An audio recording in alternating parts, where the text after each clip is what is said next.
And, yeah. Elder Scrolls 2 Daggerfall. We're playing our Argonian Whispers in Shadow. Deja vu for those who were here last time, because we are more or less redoing this particular part of the game due to messing around with our save file, adding, removing quests, doing other things. We also installed a brand new quest pack, and you can go look on the Nexus for that. It's one of the newer mods that has been added. Doesn't matter. Anyway, as far as primary skills go, we are running with archery. We've mastered that. Only one mastered skill per character. Short blade is capped at 95. Critical strike is 1 point from being capped. Lockpicking, pickpocket, and streetwise are our major skills. Our minor skills are stealth, mercantile, and then restoration for restoring stamina, mysticism for teleporting, thaumaturgy for levitating, and illusion for producing random candles for no reason. You'll notice that we have a robust number of affiliations, but we are going to actually leave this region for good. I'm going to find the path leading north, which I realize I have no idea what I'm doing. We are going to head north toward Tulyun. We have a bunch of stuff we have to do along the way, and that's no big deal. But our ultimate goal is Tulyun, where we can get religious quests for the Temple of Arche. There's a lot of stuff going on with the various temples right now, and we're just going to go see what's going on with that as soon as we get there. Looks like we stopped here, I believe, because we are hungry. So we are going to sate that appetite with moldy fish. Excellent. The power of moldy fish. Moldy apples. More moldy fish. How many of that can you eat? Apparently it provides very little calories, so you can just... your stomach doesn't have physical space. It has a kind of calorie capacity. It's really bizarre. It means that lower grade food, like food that has mostly deteriorated, is still it occupies less space in your gut because it has less nutritional value. It's a weird way of thinking about it, but it's because it's a point system underneath all of it. A kind of hunger value. I just got shot off in a random direction. Oh, there's the road. Okay. I didn't see the road, so I just assumed that I was going wherever. All right, we've arrived at the graveyard. We just need to go past the graveyard to the north. Over here. We're not raiding the graveyard today. We may raid graveyards at another time. Keep the undead and bandit population out of the graveyards. That's very important. Make sure the dead stays dead. Make sure the bandits stay out. Important stuff. Doing Arche's work, don't you know? Alright, instead of animal tracks, they seem fresh. Yes. No, we're not going to hunt them. We are going to keep going.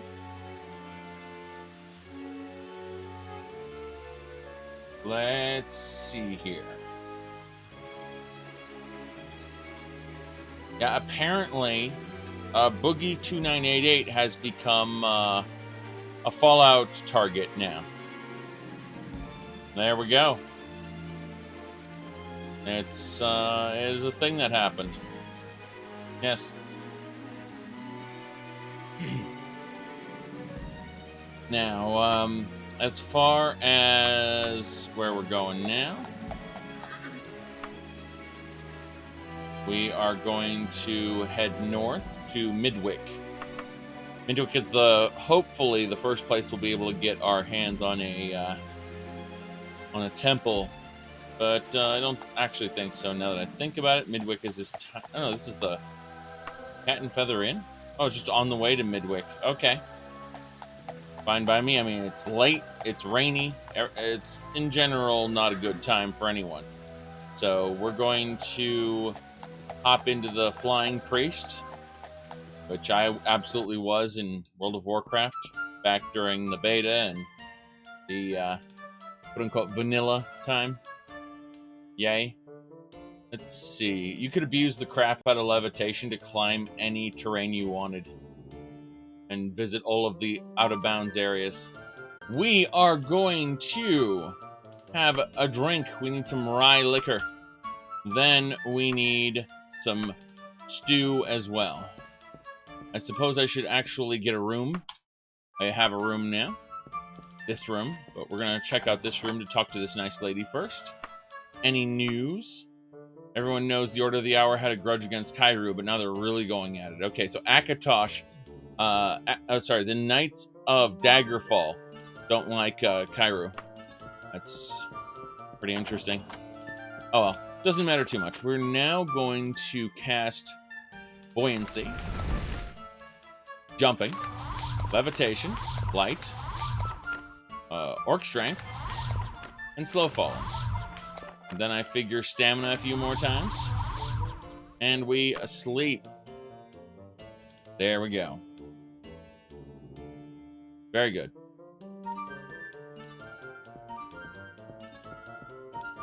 So, we're going to talk to this man here, and we're going to grab some herbal tea in the morning. It is early in the morning. It's like 3 a.m. Then we're going to have some Breton pork sausage. That's the good stuff. It's the middle of the night. There are still people around. They should pop out of existence in a moment when the game updates to tell them to go away. Because it's the middle of the night and they shouldn't be here. But, who knows? Looks like there's nothing in this town other than another tavern. Well, that's unfortunate. Well, either way, we're going northeast. Northeast is the direction we're heading. So we're going to take that road out of town in the middle of the night. It's 4:30 in the morning. No big deal. I had a momentary stutter as everyone despawned. Hello, traveler. I was just making a pilgrimage to ask Kinnereth for their protection. Okay. In other words, you don't want to get rained on or get hit with a lightning bolt. You're a Kinnereth priest. We don't care too much for Kinnereth priests, so we're going to pick their pocket. 3 gold pieces, no problem there. Let's keep going. Looks like, by the way, I do like this article. Apparently, let's go over this in detail. So this article says, glitch sock clips through dryer and despawns. This article explains how in Minneapolis, a local laundromat, this guy found out that his one of his socks, there's like 10 to 30 separate objects in a small space being jostled around a cylinder, and it's like, we knew this dryer was a little buggy, but we decided to ship it anyway instead of delaying its release. So, there we go. This is some of the best shit ever. There we go. Yeah, the engine still needs updating, exactly. Perfect. Let's see. At this time, Whirlpool has announced that users experiencing sock glitches are eligible to receive 3 free months of Whirlpool Premium, the streaming service that the company launched last year.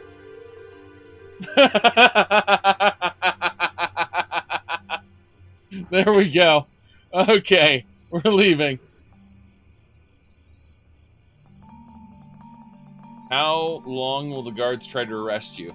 As long as you keep going back to the town, they will try to arrest you constantly for, I think it's like a couple days. But here's the thing, you have a legal reputation as well. You'll notice that in the eyes of the law of the Daggerfall, I am respected. If you go, this equates to a numerical value. If the number is under 0, then you're considered more or less a criminal. And so it drops too low, and they will try to arrest you just for existing. And it gets bad. If it gets to about -60 or more, you're basically going to have guards after you permanently. And that's not good times. But that goes with being a person who runs over 3 people with a cart. So be careful about that.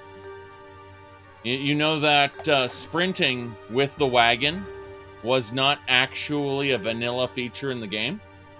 That was added, and the author who added it, the mod author that is, if you download the mod that lets you sprint with the wagon, it also adds the criminal element where you run people over. So you downloaded the mod, then you gave in to temptation to use it, and then you have people chasing you, basically. No big deal. They only, like, a criminal offense, they'll only really chase you, assuming you don't get caught. But how you get caught is you will have a guard hit you with their melee weapon, at which point you are identified, your legal reputation is damaged, and then it will ask you, do you want to surrender to the guards or not? At that point, you can just kind of run, but the guards will still chase you for a day or two. No big deal. If your legal reputation gets damaged too much, guards will be after you semi-permanently. Now, your legal reputation does recover, I think it's like 1 point every month or something stupid like that. So, over a couple years, you can get your crimes forgiven, assuming you don't actually go to court and get banished. If you get legally banished, then it's over for you at that point. All right, I think I went south when I should have gone north. My goodness. Going all the wrong ways. Sorry, what I was trying to say is, yeah, if you get banished, then you're banished for life. So you have to be careful about that. Also, being charged with criminal conspiracy is serious business, and they only do that to people they hate. But I am respected, meaning my legal reputation's actually in the positive. Oh, that's the road. That's where I came here from. Took me that long to get back from running in the wrong direction. Lovely. You there, I must speak with you. I'm a traveling knight. Okay, we're gonna fight this knight to the death. Thank you, may our battle be legendary. So, this knight doesn't want to grow old and die. She wants to die with honor. Sir Elzam, or whatever her name was. I didn't even read it. I just skipped to the bottom part where, duel to the death. Seen this before. Whoop, hello. Okay. There are too many knights and not enough glorious battles, I guess. Even though I participated in several, and I mean several glorious battles through here. So, I don't know what to say about this. Ooh, took a plunk to the face. As you strike him down, the knight takes their final breath. With a smile, they pass into the afterlife. I feel like there should be some kind of detection on him or her. Either that, or they use the neutral they as you strike them down. That's what I would do. You think the knights are the dying breed with that attitude? All right.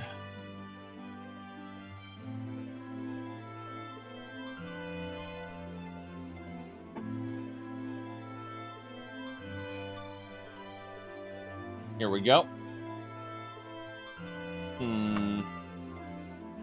We're gonna check out what's around here, I think. The Dwarf and Fawn, Midwick General Store. I'm gonna check out the General Store, and I think this might be an arcade temple. At the very least, we can go visit the Archaeologist Guild, which is absolutely worth it. I'm gonna go first and foremost to the Muskrat. Hello, sir. What do you have? You have Nerid wine. I'm drinking that. Then I'm going to have some salmon steak surprise. Very good. Let's go ahead and have an ale on top of that. Just another drink. Ale. Very good. You see, my personality jumped up because apparently being slightly drunk is good for your personality, which I've, by the way, confirmed in real life it absolutely isn't. I've 100% confirmed that. Let's see here. I'm gonna go this way. You feel like your personality's better. There's a difference. Hello, potion seller. Give me stamina potions immediately. And he has 3 stamina potions. The potion seller did not hold out on me. So there we go. Good work, potion seller. Now, let's go check out that divine temple. Don't tell me it's Kinnereth. I'd be disappointed if it's Kinnereth. Now remember, yesterday didn't exist. It's Kinnereth, should know. But yesterday didn't exist because we're messing around with some of our stuff, with mods and things like that. So we kind of, reloaded from an earlier point in time. That's important to understand. As we progress north, we will be retreading a lot of the old content from yesterday. All right. So, I'm noticing a fly is flying around me. Very annoying. Enemies seeking to prevent travel as well. Extra. Oh! I thought they were going to be bandits or something. No, these are giants. There's also a hunter. Hello, Mr. Hunter. How you doing? A couple hunters. The giants don't care about the hunters, by the way. The hunters don't care about the giants. This is Argonian leaping around, shooting arrows. I mean, how would you even draw this in third person? Like what I'm doing right now. These jumps and these arrow shots. This is something out of Shadow of War, to be honest. Like, where Talion leaps up and then time slows down as he primes his arrow and shoots an Uruk in the head. God, I hate the way they're like, they're not orcs, they're Uruks. Shut up. Okay. Come on. Right. What we're going to do now is we're going to use Toxic Clouds. Killed one giant immediately with the Toxic Cloud. Let's hit him with Hellfire. Hellfire did not kill the giant, but it wounded him slightly. Very good. We've killed all the giants, and the hunters didn't give a shit. Very good. Exactly. They're not orcs, they're Uruks, which are orcs. Yes. Just as stupid as Legolas sprinting up falling stones? Yes.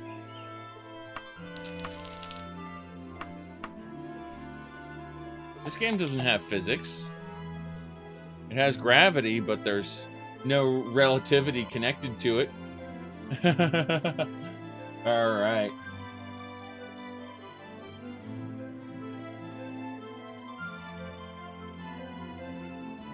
Alright.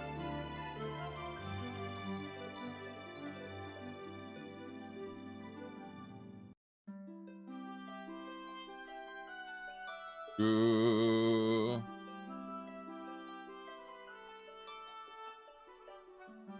Okay, we are going to now proceed with caution.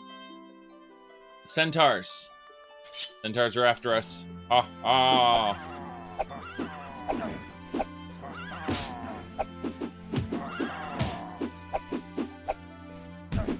Come on.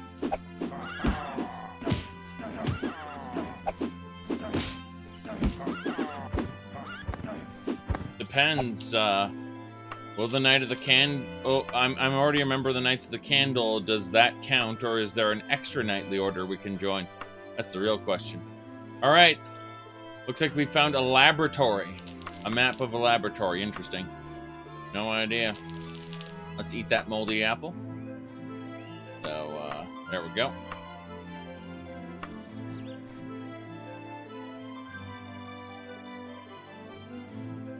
Can you imagine having to try to leave a faction?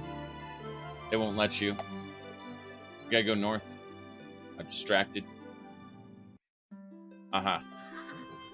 There's a path that way. Where does it lead? It leads over to the Devil's Hedgehog. Well, I've already seen the Devil's Hedgehog. Let me see. There we go. Let's continue. It doesn't matter what your name is. You can just type in your name and then the hedgehog, and there's probably at least one thing that'll come up. All right. Looks like you carry a heavy purse. Toss some coins my way. How about 500 gold? No, you're not getting any gold from me. You're getting my blade. It's very expensive, so I hope you appreciate it going through your skull. Very good. All right. There we go. Now, let's use the apple. There we go. Oh, Mithril Tonto. I love it. I love it.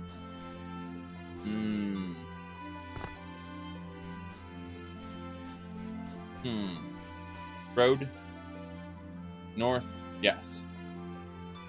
Very good. Take a moment. Have a fish. Have some bread. Apple. Apple. There we go. We ate the apple. Eating the apple is very important. Very, very important. It's unfortunate someone's trying to get their character in saves from Morrowind to open Morrowind. It's very unfortunate. But yeah, that's the Wixley graveyard. A Woodwing graveyard. You know what? Let's take a pass through both graveyards. Might be nice. Forget Midbury. Yes. Okay.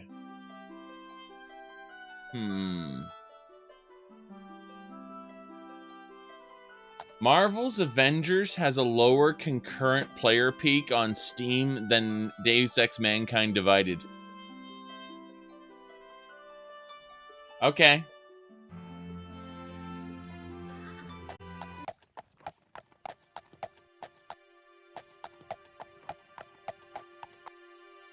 What was that? Okay.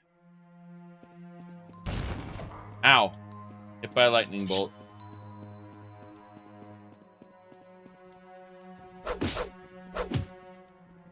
There we go.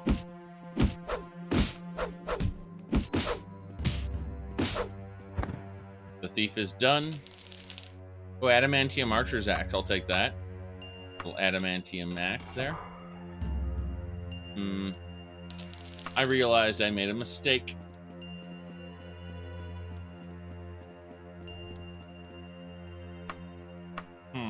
There we go.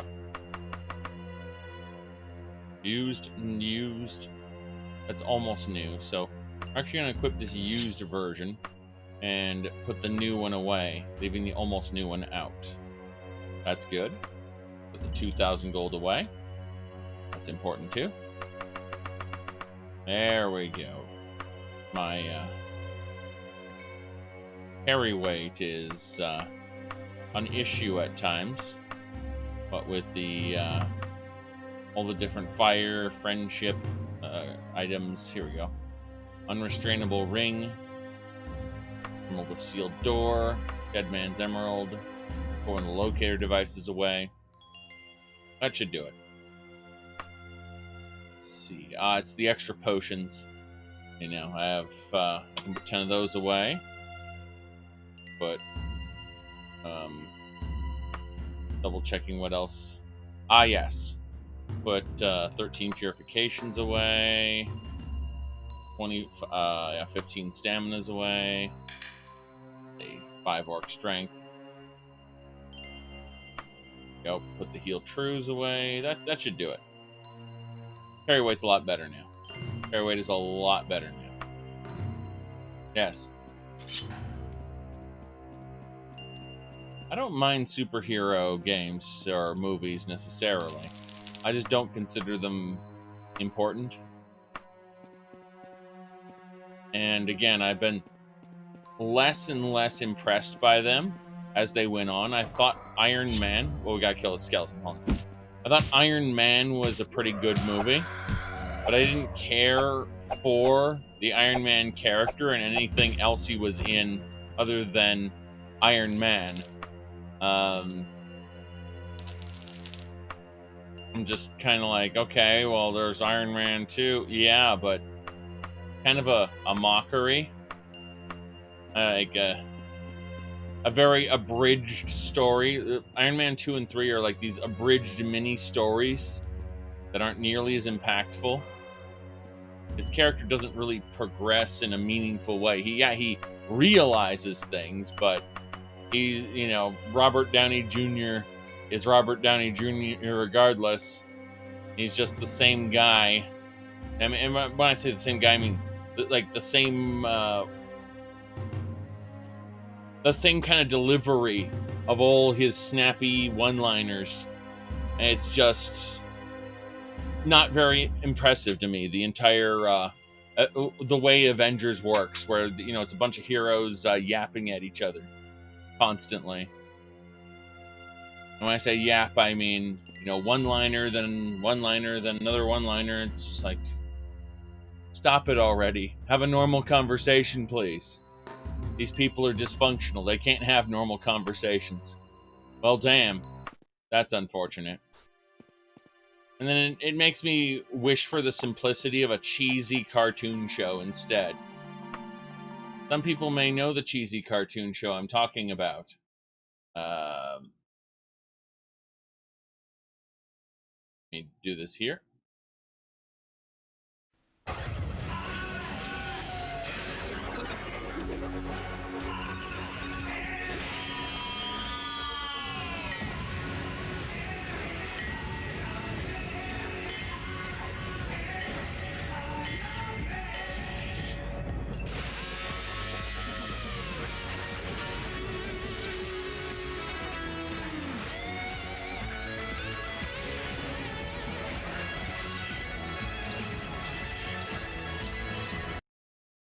He also has an artificial heart because, his heart was completely destroyed. And, yeah. Insane shit. He said it was so 80s? Yes. Yes, indeed. But, I mean, the 90s wasn't too bad either. Yeah.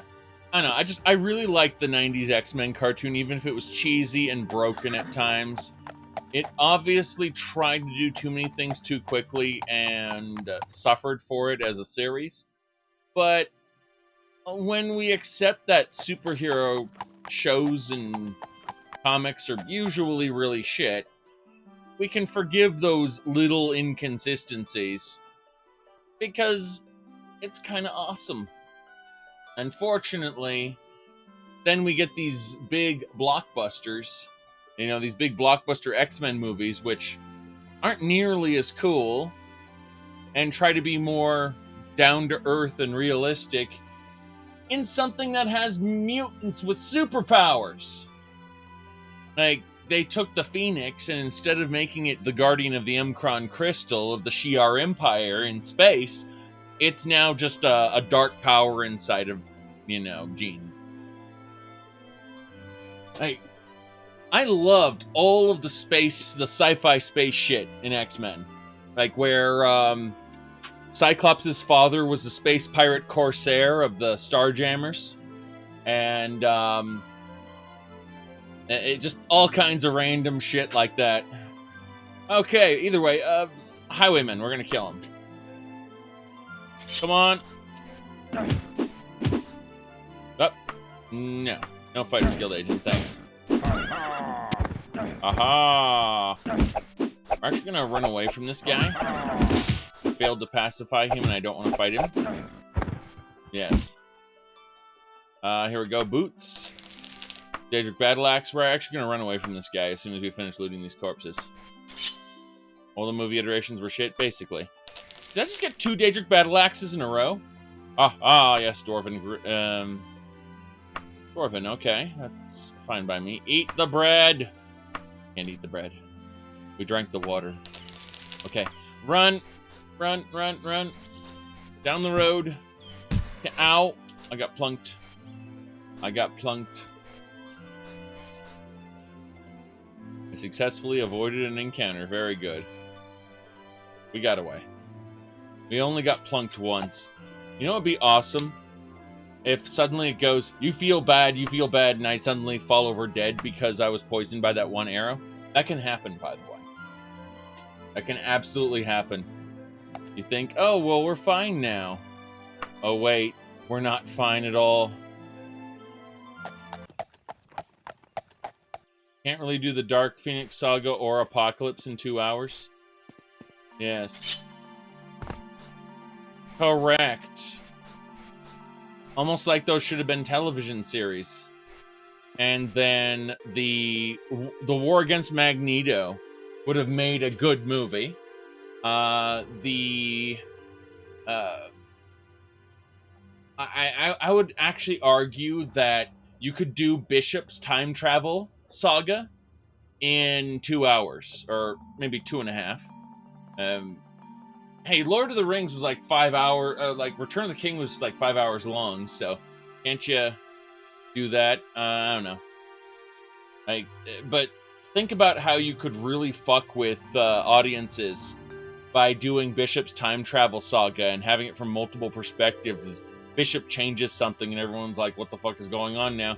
You know, you can have multiple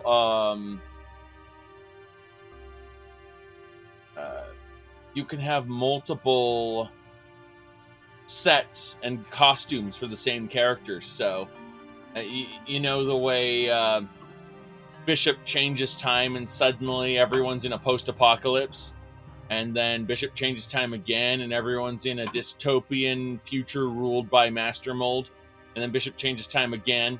You know, that was, and then finally they had to go back to the source of the plague and stop it for good. But yeah, that was interesting, and I think they could have done that in about 2.5 hours, that specific thing. So there are no short stories in X-Men. But, I mean, if you strip away the superfluous material, speak correctly, maybe, but the Bishop's time travel saga was actually very short. It was kind of a rapid-fire set of action sequences.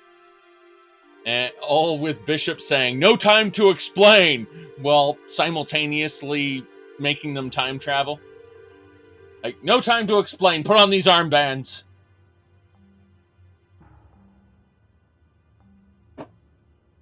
The future's screwed and we're gonna fix it. That was Bishop in a nutshell.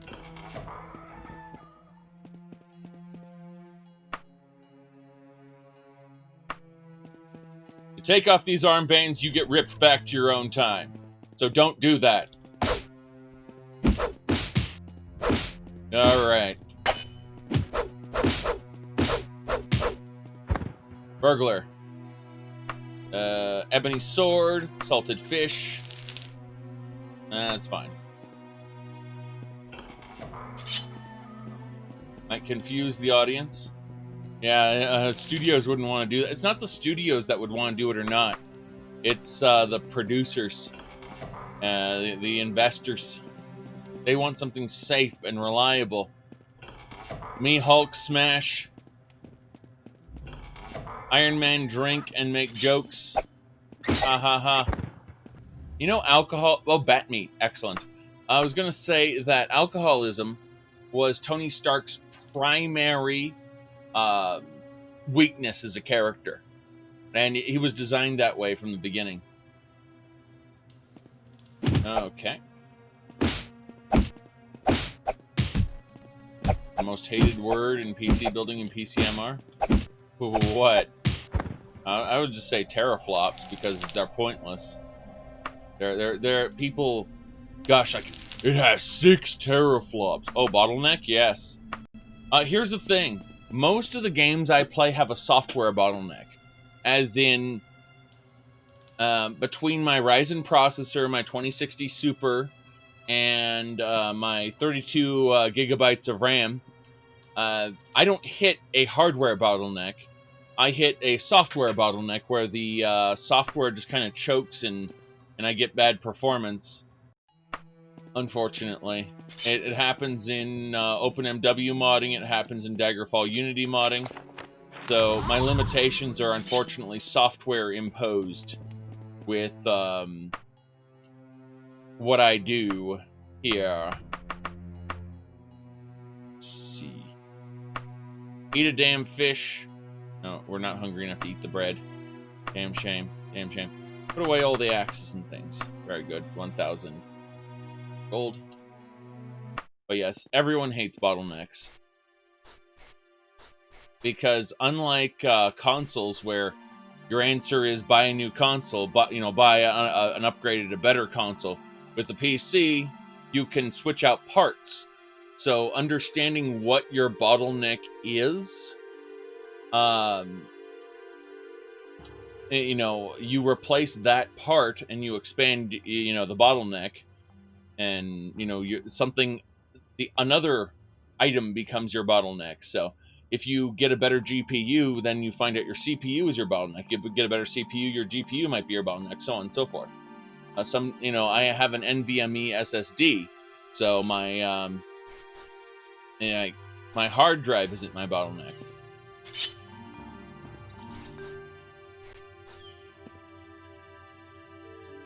All right.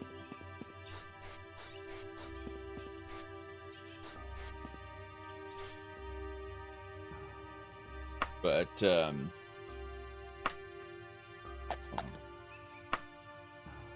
always happy endings to X-Men. Oof. Going to go east.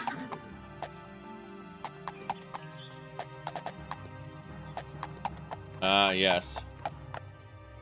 Hitman ran slow because of a bottleneck for you. That's unfortunate. Hold on. There's supposed to be a road around here, isn't there? It's northeast. It's in this direction. I see the road. I can see the road now. It's going up into the horizon there. Stop. We're going to save again. We found the path. Very good.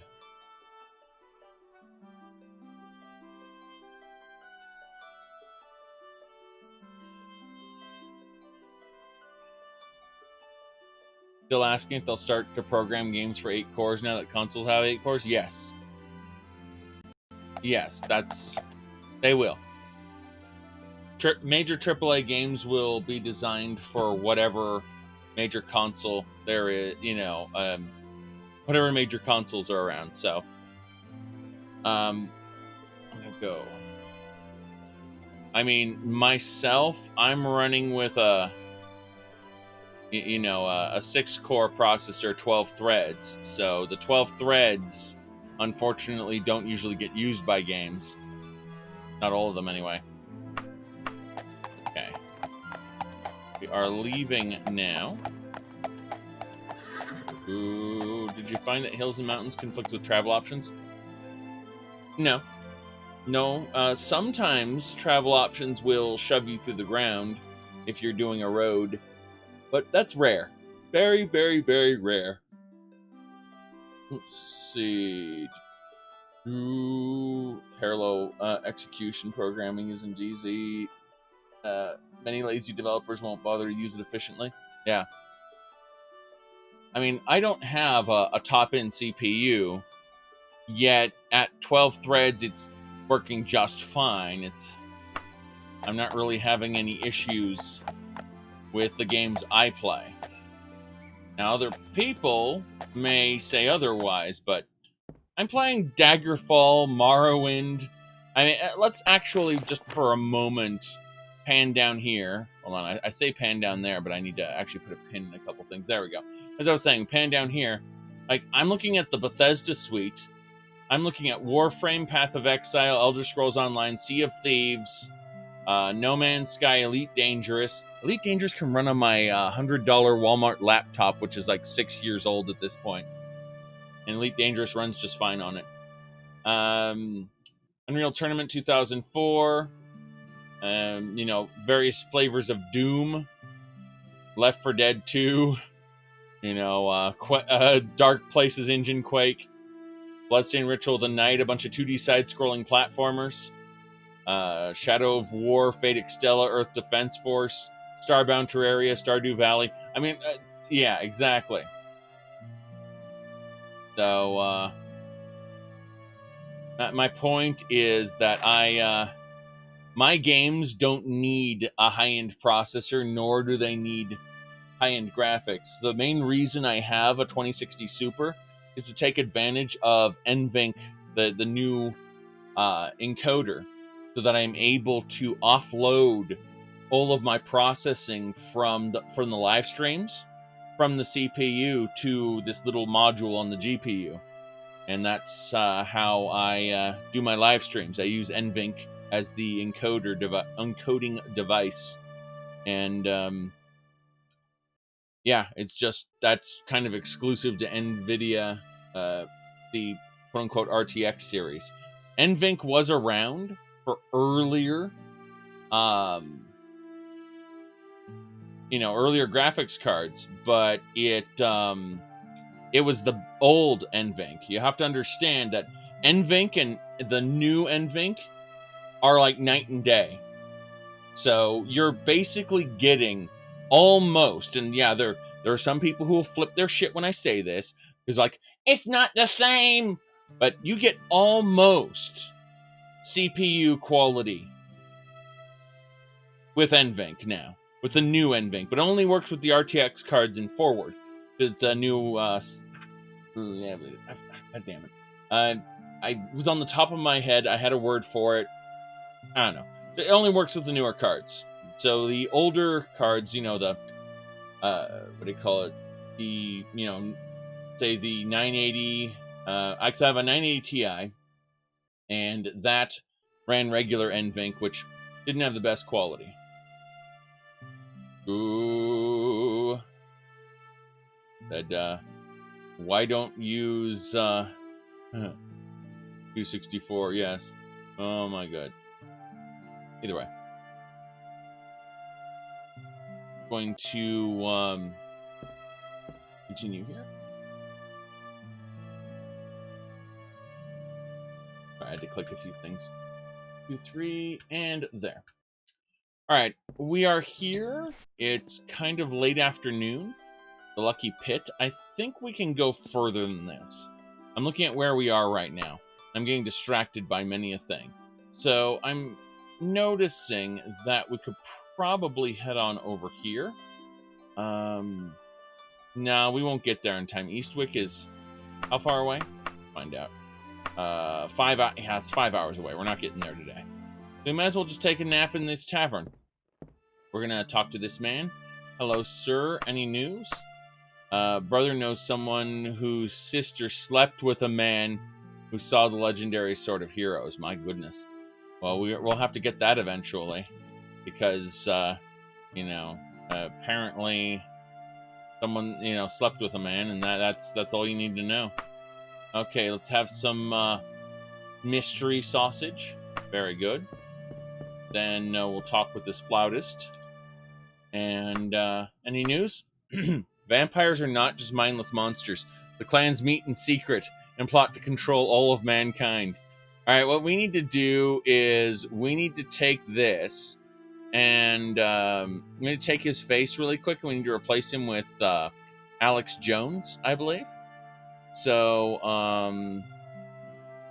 let me see here. I'm just going to name this InfoWars, and give me a second here. I need to fix this up right now. I need to download an Alex Jones picture. Oh, hold on. This is going to take me a moment. I need one with a tinfoil hat, specifically. I need him wearing a tinfoil... Okay, I found one with him wearing a tinfoil hat. There we go.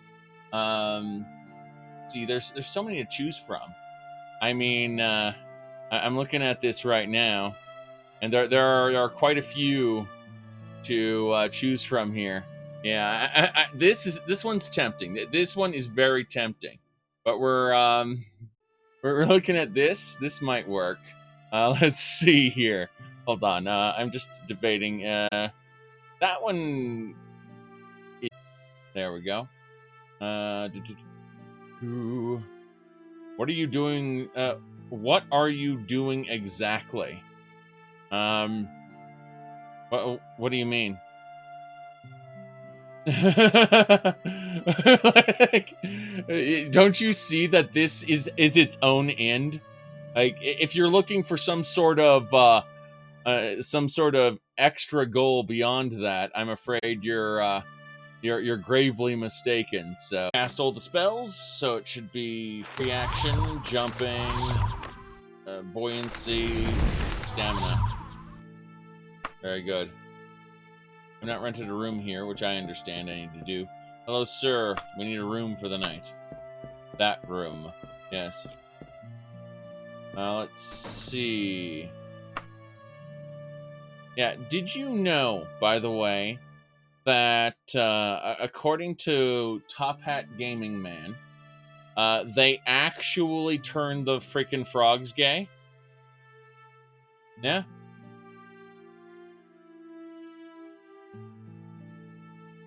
It's amazing. Yes. Okay. Let's... Ooh. What the hell is that? Battletoads. You remember the Dark Queen, right? Yep. This is straight up her dialogue from the game. Not joking. Hold on. Let's see here. I'm grabbing a specific scene from it. So you had the Dark Queen originally in Battletoads, right? Then you had all the different games. Let's see. You know, she's in various things, and I believe that, yes, they did that Dark Queen there. And then finally, here we go. Stay calm. You're a queen. You're unflappable. Suck my frigging butt, you backstabbing punks! Chug my dump truck, you stinky wimps! Beep, beep, garbage butt backing up! There you go. That is their solution. Yep. Yep.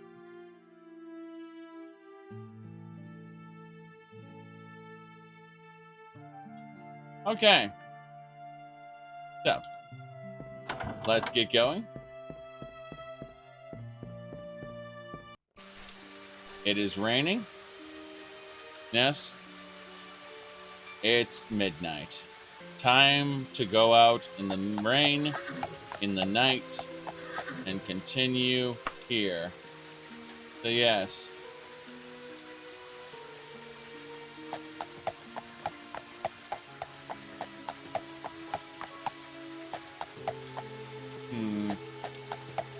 Trying to figure out which way we need to go. I think it's northeast. Yes, northeast.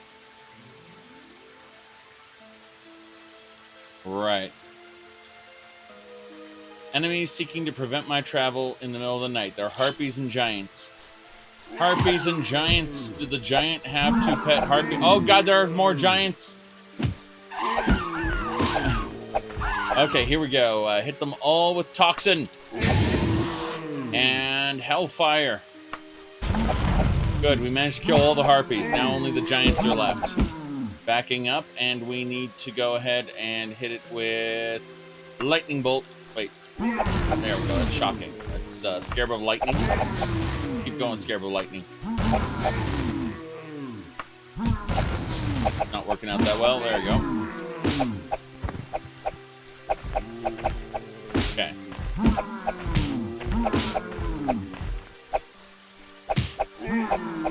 Damn. You can't climb whilst holding your weapon? Really? You mean I can't climb an enemy while attacking him? Can you imagine that? Just climb up your enemy? I'm gonna climb your face. Yeah.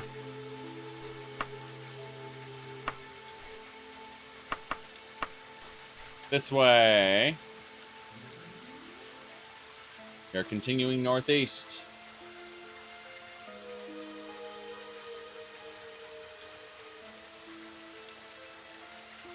Everything looks great.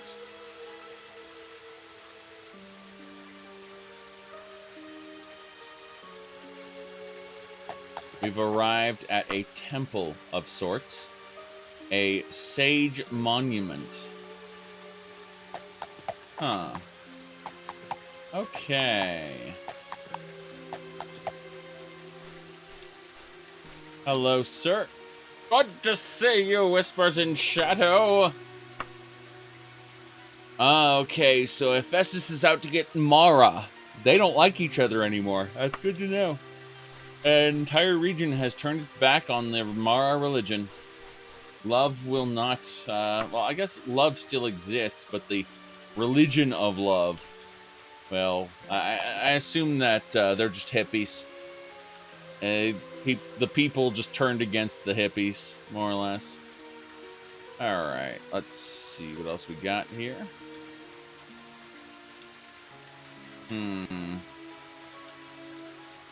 Okay.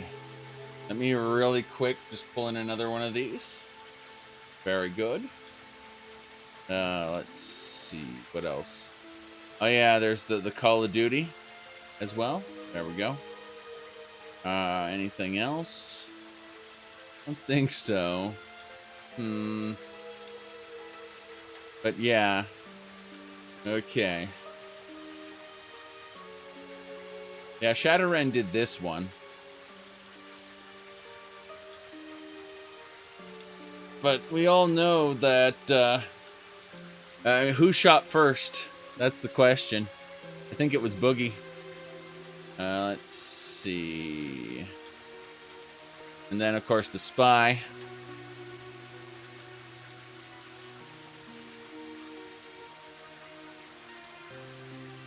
Ah, very good. Yeah, it's Boogie2988. He pointed a gun at another YouTuber who came to his house. So, now we're doing memes.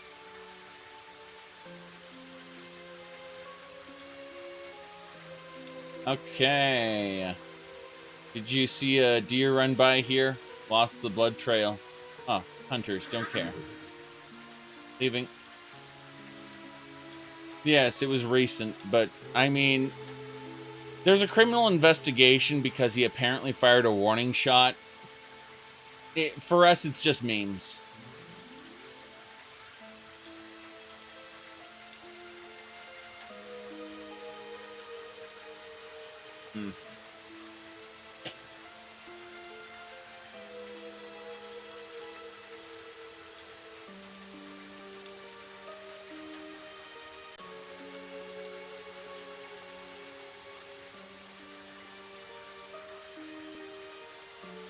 You've never seen a deer, correct. There are no deer in this game. But there is a bear. And giants. Giants and bears, oh my. Giants and their pet bear. It does tricks. Called kill. Best trick ever. Alright, shocking. Toxin. Hellfire. Come on. You guys are extra tanky. If the bear's dead, let's do a force bolt. I missed. Oh no. Force bolt! Alright, that giant won't be messing with me. Kill the other one. Very good.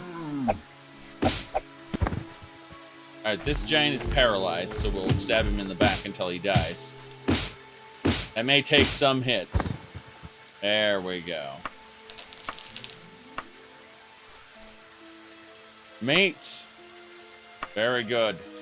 Ate the mate. Salted fish.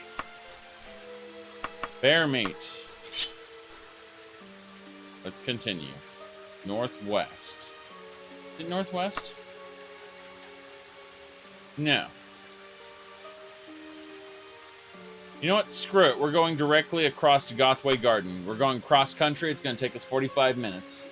Let's do it. Cross-country!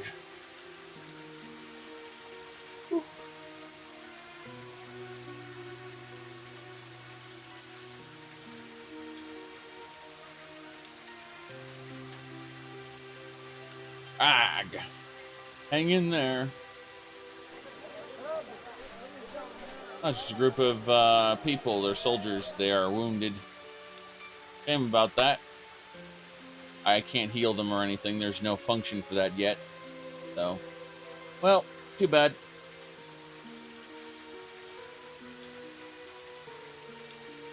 Right. Arrived at my destination. It's late. It's actually early in the morning. It's 4 a.m. There's a Temple of Kinnereth here. Looks like there's an Archaeologist Guild as well. We can go into the Archaeologist Guild at any point during the day. So what we'll do is we'll head over to the tavern first. We'll have a meal. We'll have something to drink. And then we'll go see about buying potions in the Archaeologist Guild. It's a good thing. The Toad and Goat. Hello, sir. We need some food. Let's go with the Salmon Steak Supreme. And then we'll drink some Nerid wine, which has increased our personality to 80. You drink any more, all of your stats start going down, except strength. But either way, we've had a drink, we've eaten. So we're going to now head over to the area. The area, yes. No, we're going to the Archaeologist Guild first, then the Mages Guild in that order. Important stuff. Gothway Garden is necessary. Okay.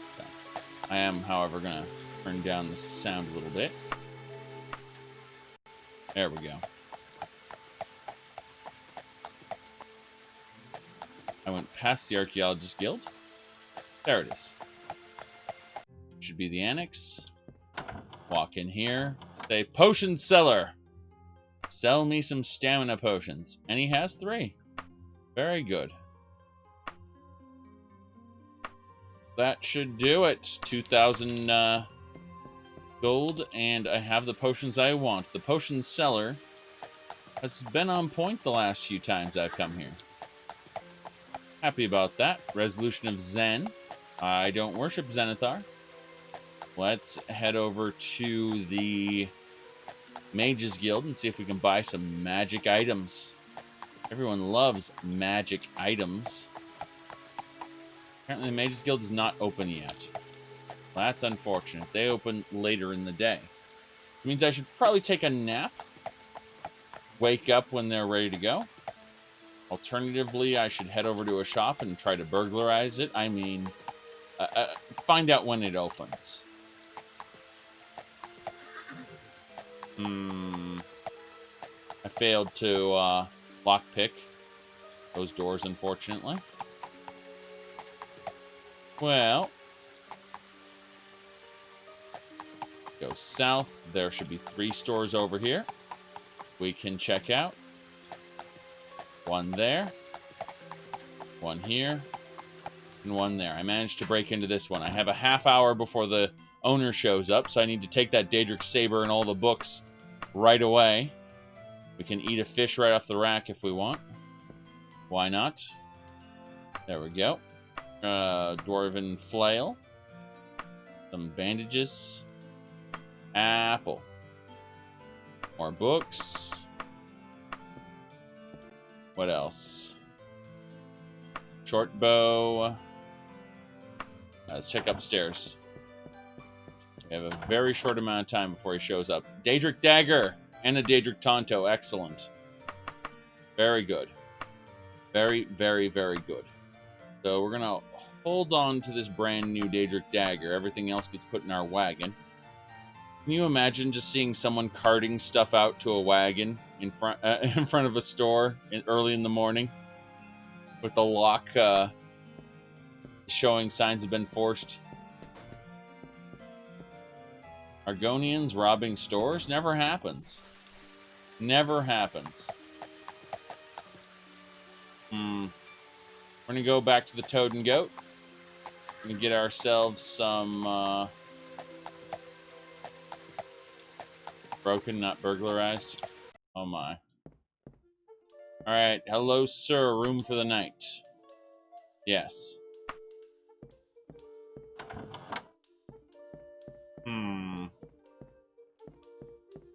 Let's see. We got a room already? We figuring out where we need to go. The answer is to talk to one of these flautists. Hello? Any news?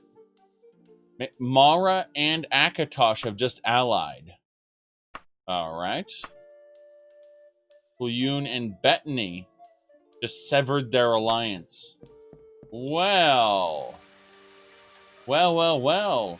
Huyun is here, in this area. And Bettany is here, this island.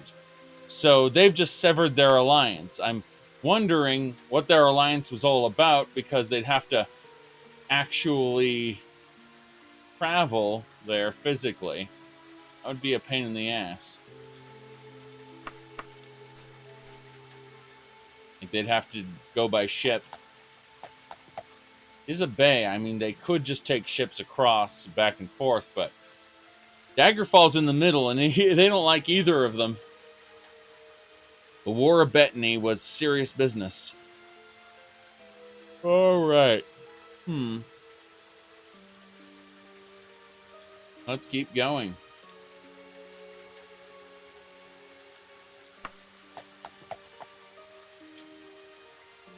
We need to go up to the Mages Guild after we sleep for a moment. Here we go.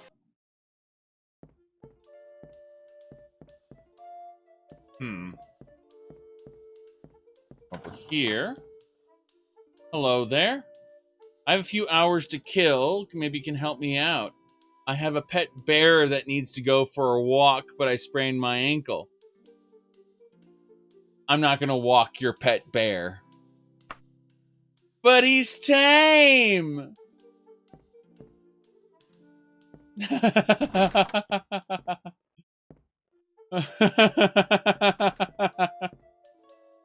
Oh my.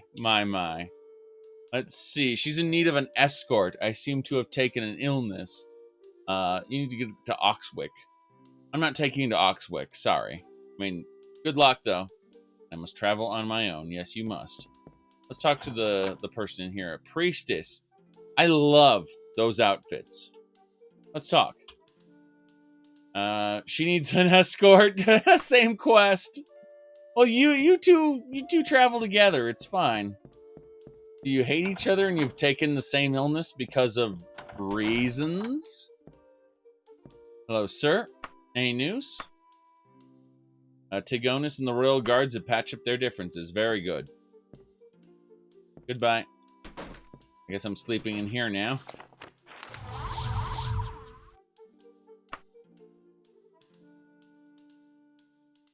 $8:50 in the morning. Gonna cast light a few more times.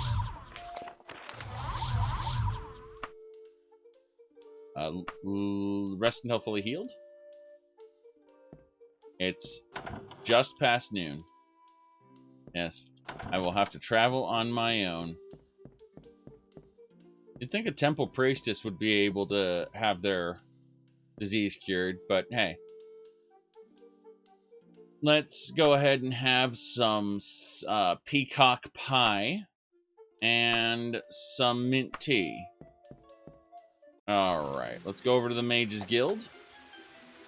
Should be right up here. We got things we need to do.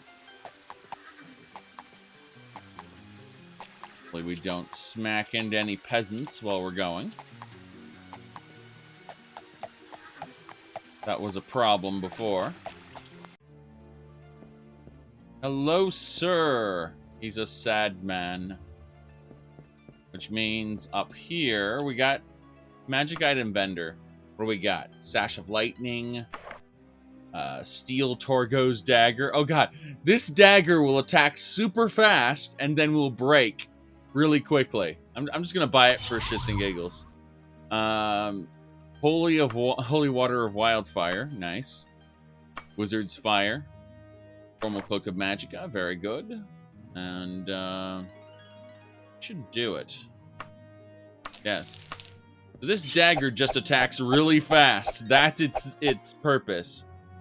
It will break down really, really quickly. So we'll take that into our next area and abuse the crap out of it for fun until it shatters. Okay, so we have to go to one place from here, from Gothway Garden. We have one location to check out, and we'll do that by going up this road as soon as I get... We continue north to Privateer's Hold, a place my character has never been, we promise. You can see Privateer's Hold down there in the big open field. Maybe you can't. But there are bandits. Why are there bandits and bears here? You see, but it's tame. I didn't walk the bear, so now I'm getting attacked by bears? I have no idea. Yeah, this gang uses trained bears to try to kill. That's pretty scary. Wizard's Fire! Wizard's Fire! Bears are extra tanky. I'm gonna have to use Hellfire. One bear died to Hellfire. The others are holding together pretty well. I'm gonna have to use Toxic Cloud. One of the acrobats died to Toxic Cloud. The bears are, again, extra tanky.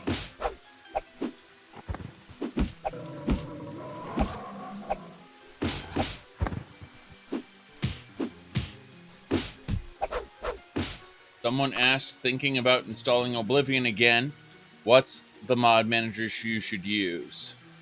And the answer is...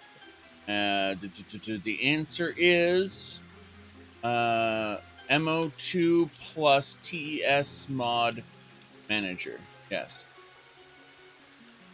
OBMM is the older, no longer supported version of TS mod manager.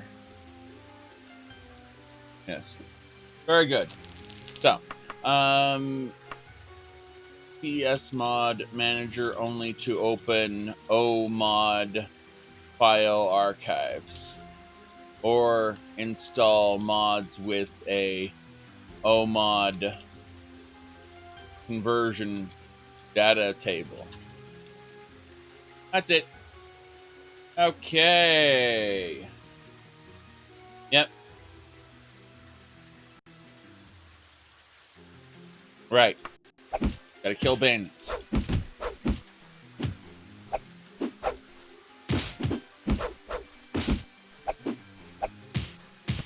Ow. Almost finished killing the bandit. Rogue is dead. Very good. Eat the apple. Daedric's staff is mine, or will be when I can actually carry more stuff. This is a problem. I am again carrying too much. Too much. Alright. Ah, it's all the books and other stuff that I had not stolen. Totally not stolen.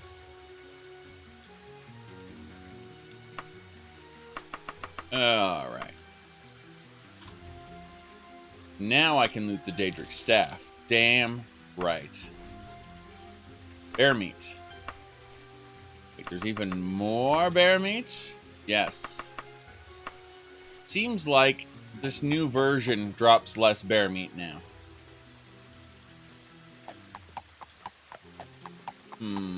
There's Privateer's Hold. There it is. You there, fiend, drop your weapons or be struck down where you stand. I'm not the outlaw you're looking for. I am not the outlaw you're looking for. Very good. But the outlaw's probably in there, so I will kill him for you. God, that is a large group of people. If I were the outlaw he was looking for, I'd be screwed. Right, we're in Privateer's Hold. What we're going to do is we're going to activate that dagger I mentioned earlier. The one that I was laughing about. This thing is going to break really quick. But it's fast. That's the special thing about it. It's extra fast. Bat meat. I'm going to take the bat meat back down to Gothway Garden and sell it as a part of the... I'm going to say, oh, it's bear meat. This is all bear meat of different qualities. And little they know, they're going to be encountering some bat meat in amongst that. I hear that the Thracian plague was started that way. Not really the Slodes, but someone just ate a bat from a dungeon.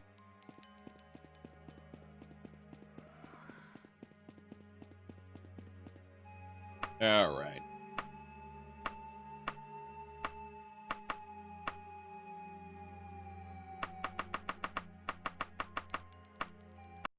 Good enough.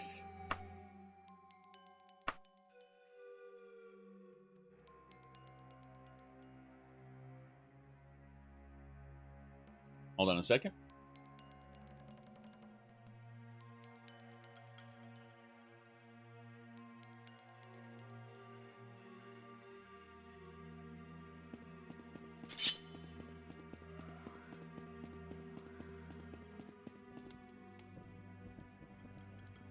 What is where?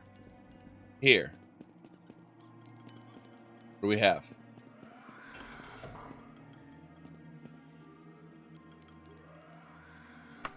Necromancer amulets? What are you talking about? Are you talking about my locator devices? This dagger attacks really, really fast, but doesn't do as much damage. So it's just kind of hilarious.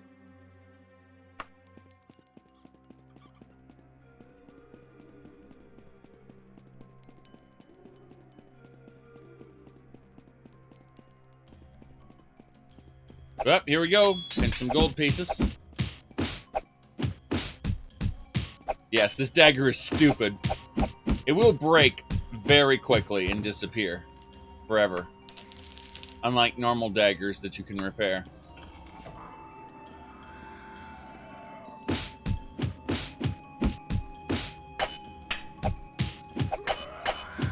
There are a lot of modded items in this game, so don't assume that just because you know a texture or an icon, that is the only item that uses that texture or icon. Yes. They look like they're saying, stop, I yield. No, they're just getting stun-locked by this stupid dagger. The dagger increases my speed to 100, at which point I can just destroy everything.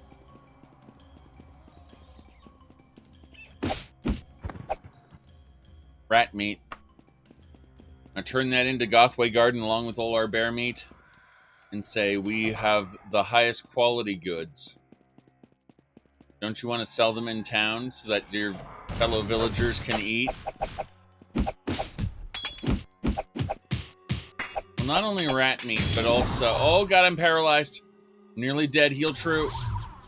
And unrestrainable common... unrestrainable malachite. There we go. I was gonna say I don't have the unrestrainable common symbol right now. Doesn't matter though. Okay.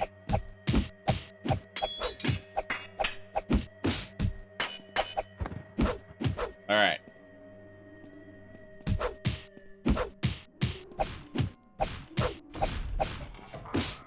Guy's confused as hell. This is a weak dagger, but it just attacks super fast. It's funny. Oh, Daedric mail. Nice.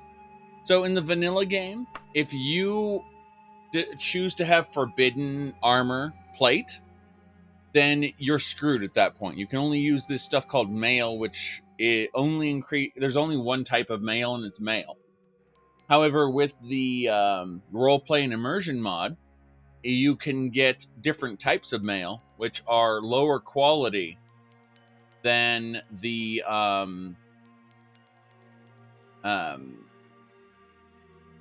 they're lower quality than the equivalent plate. If you look at the plate, it's 21. This is 17, but it keeps mail relevant throughout the entire game. What about leather? See no evidence of that, no. Scamp skin, I imagine. Doesn't exist in this, sadly. On some Daedroth hide pants. Seducer hide bra. Why not? Literally a bra made out of Daedric Seducer bat wings. Rat. Get the rat meat. My plot to convince the people of Gothway Garden to eat rat and bat meat is progressing. Here we go.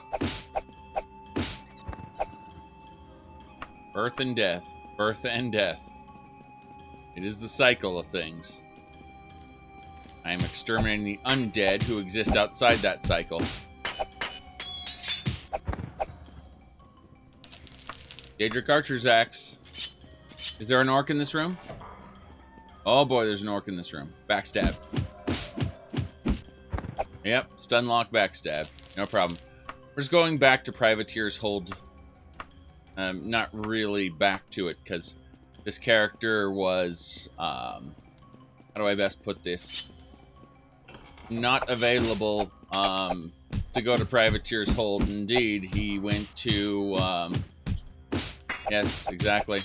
This guy's a bit tankier. Gonna say that, I started off in Sentinel in a dungeon, nowhere near the shore. It was hilarious.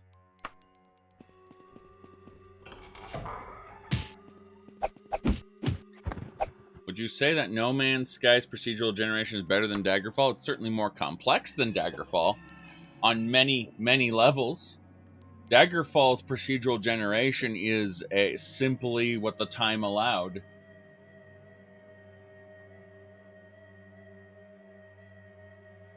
Okay.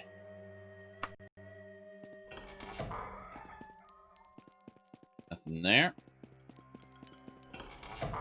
Gotta stab the imp in the back. He managed to get one spell off before he died. Uh-huh. Activate this. Watch it open. Okay, Dwarven. What else? Ectoplasm. Nothing important. We'll loop back around. What do we get? Arrows. Pearls. Teeth. Yes. Very good. You legit can't get out of the first dungeon? Yeah, I actually... in my Daggerfall video, I actually show you how to get out of it. Like, you don't even have to fight anything here. You just have to run through it. Unless, of course, you, I mean, you don't even have to do the first dungeon if you don't want to. Using Daggerfall Unity, you can, oof, here we go, hold on. I kill this guy. You can just not go into the first dungeon. Again, that video Shadowrend had linked by Moobot, that explains all of that. You don't even have to do the first dungeon if you don't want to. Go.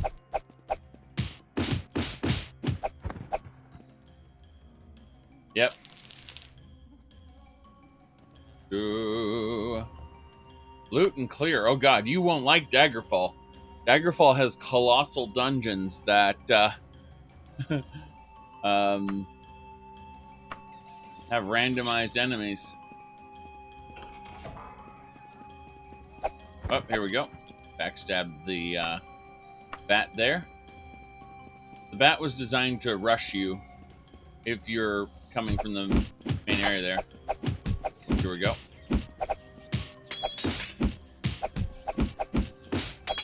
Yeah, this dagger is hilarious. It attacks so fast, yet it does so little damage. Tons of little nicks and cuts. We need to go to our wagon. Pause everything else. Why are you in Privateer's Hold? Because I've never been here before on this character. I started in Sentinel. Yes.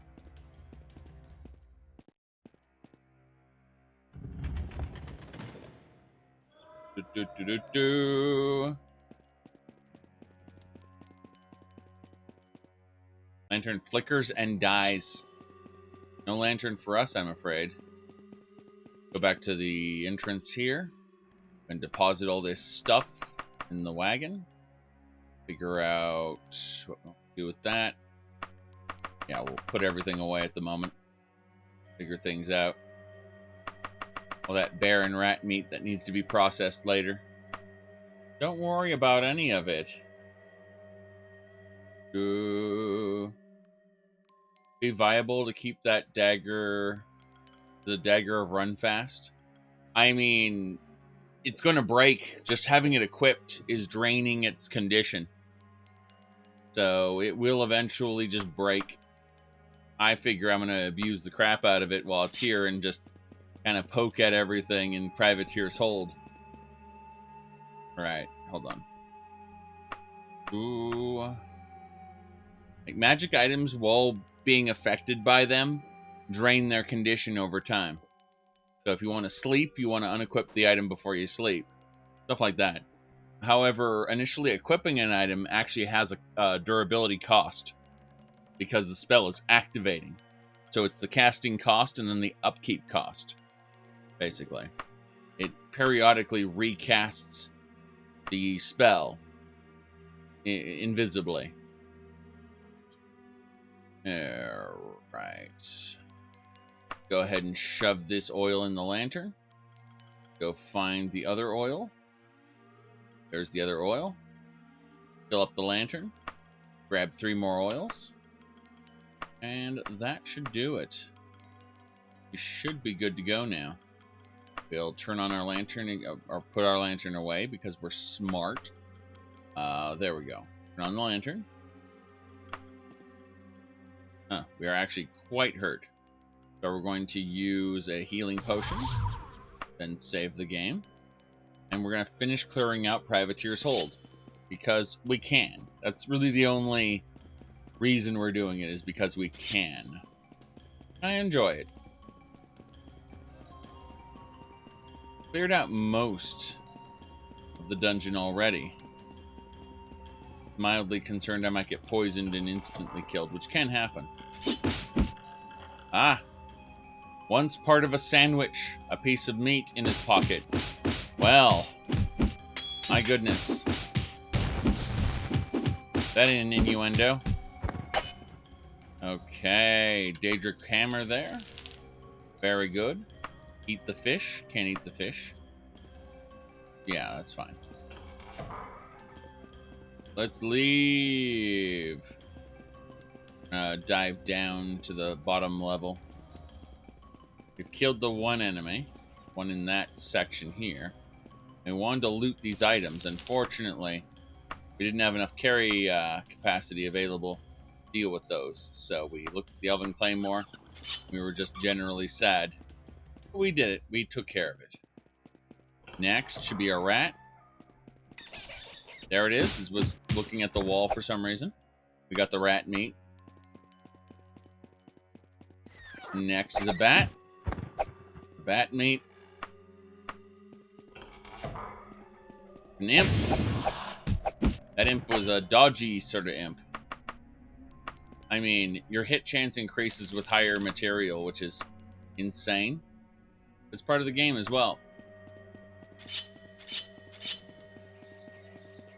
One crispy piece of meat. I'm just thinking of the intro to Enderil now. Alright. Ectoplasm, mummy wrappings, sure. And we've arrived at the introduction area that we didn't go through because we played using the alternate start mod, and we started in a different dungeon. Kind of funny. But we actually made it to Privateer's Hold and everything. Cleared most of the dungeon. We have one more check to,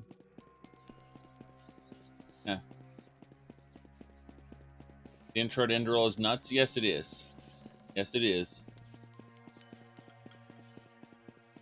I mean, it's a great game, though. It uses a lot of Skyrim's assets better than Skyrim does.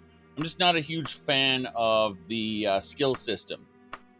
Gotta grind for money to buy books and read the books to get the skills, but only if you got the skill point. I'm just not a fan of that system myself. Still a great game, but, you know. Alright, we've just been paralyzed, unfortunately. So we're going to use a potion of free action. Don't ask how we drank it.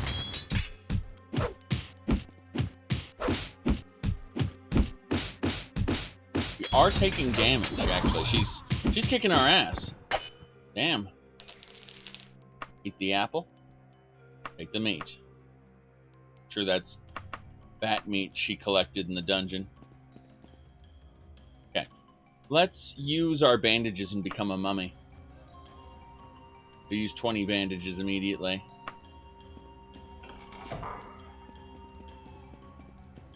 Very good. I think we have officially cleared out of the dungeon. Yes, Privateer's Hold is complete. Yep. It's just a one-module dungeon, one of the smallest dungeons in the game outside of the, what do you call it? The graveyards. The graveyards are smaller. Yes, I killed her, but at the cost of a lot of health.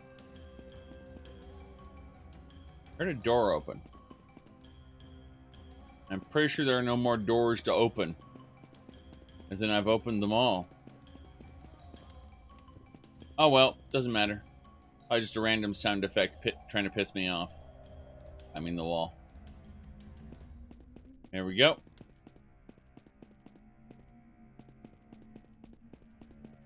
We're getting out of here.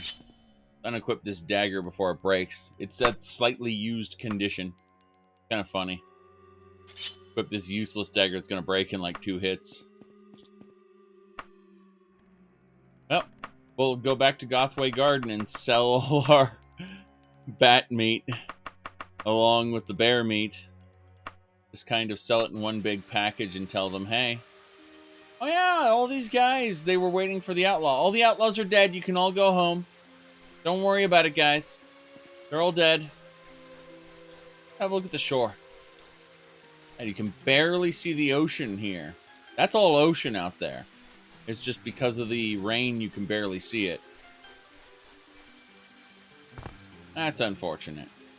Oh well. Let's go back. Where's the road? There's the road. This road will take us to Gothway Garden. I like how Hazelnut put a road right next to Privateer's Hold. It makes sense. The bandits definitely travel it in order to get supplies and things like that. Alright, we've arrived. Now, let's see, the Mages Guild is technically open. So, well, it's still... A game day hasn't even passed since I went into Privateer's Hold and killed everything. Oh, no. Well, let's head down and sell that bat meat. They do little skippity hops here. Want to run over the carriage driver, right? Freaking carriage. Okay, so that is a mid-quality store. This is a high-quality store. Let's go check out the high-quality store first. Very good. Hit a bandage there.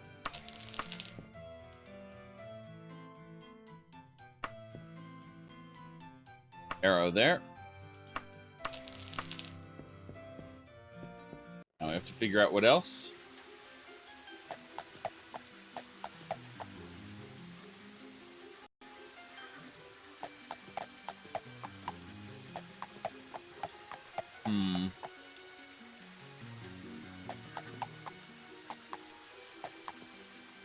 Yeah, again, if you have that kind of mentality where you feel like you have to kill everything in every dungeon, then the game's going to make you sad. And you're probably because remember, despite Privateer's Hold being one of the smallest dungeons in the game, you know, oh, there are bigger dungeons. Much bigger dungeons. Scary dungeons. Yes. You think one module is kicking your ass, wait till you get everything scaling with your level, so you end up with harder enemies and more of them.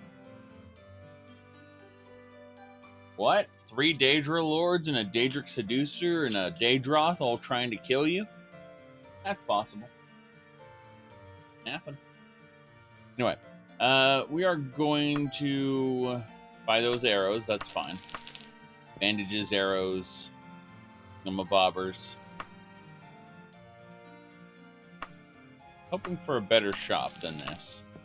Go outside. Pick this one. Yeah, this is the shop we'll go ahead and sell our bear meat to. I want him to spread the bear meat to all of the people in town. Sir, I promise you this is all 100% high-quality bear meat. If you find the smaller bear meat, then it probably comes from bear cubs or something. Don't think about it too hard. Honestly, it might be best if you just kind of don't worry about it. Yeah. All right, I'm gonna sell you 196. That's fine. Very good. Let's go. It's bear cubs, exactly. I'm sure it's extra tender meat. All I can think of is Cornish game hens. That's all I can think of now. These little things. Alright. Ooh. I'm not going to comment on that headwind. Right. My phone is going buzz, buzz. Hey, pay attention to this stuff. Pay attention. Your package shipped. This guy wants to talk to you. Let's see here. Yep. That's about it. Okay. Let's go ahead now and try to travel east. Always to the east. The Ulfric Duck arrive? No, the Ulfric Duck hasn't arrived. Amazon told me a package of mine has shipped. And that's why my phone was buzzing.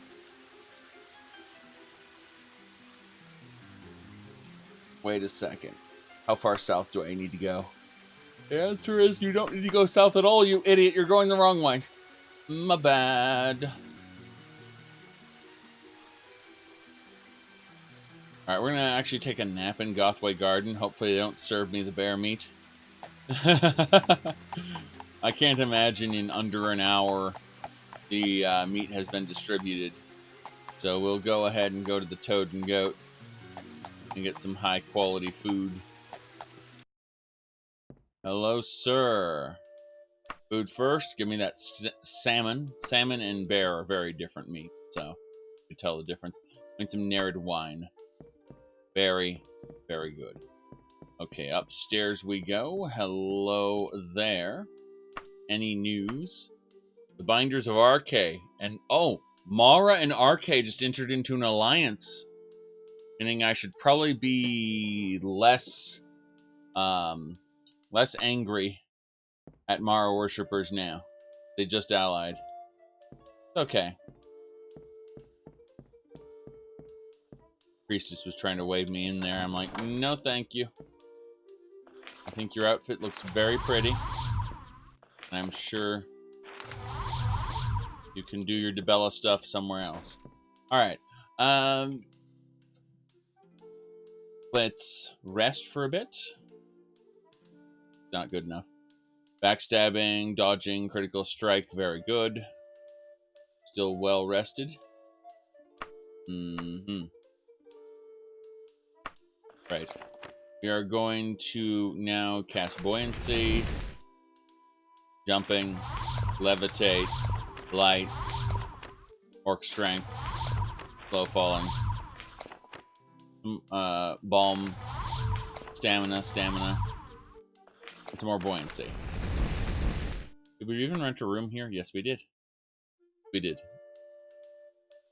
That'll do it. Ooh. No, Headwind, it's, number one, don't want to talk about it. Number two, there are aspects of it I can't talk about, so. It's a combination thereof.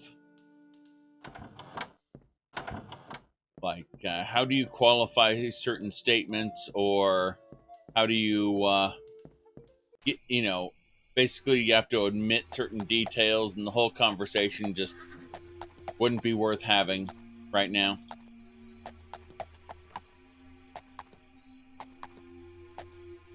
Alright, so we've successfully slept until 5:50 in the morning.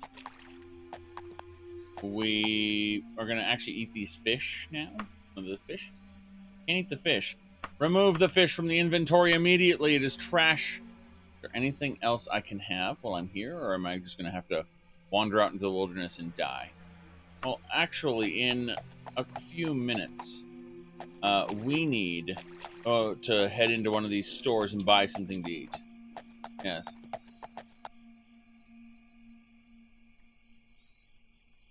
Okay. Does not unlock. An insult to your abilities. 4 more minutes till the store unlocks. Have to chill out here. Yes. 2 minutes.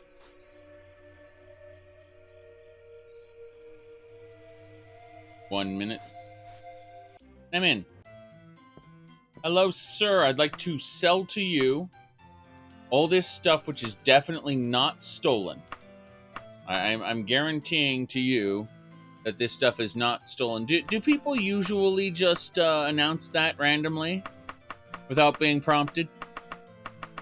Well, don't worry about it. Have all these books. You'll like them.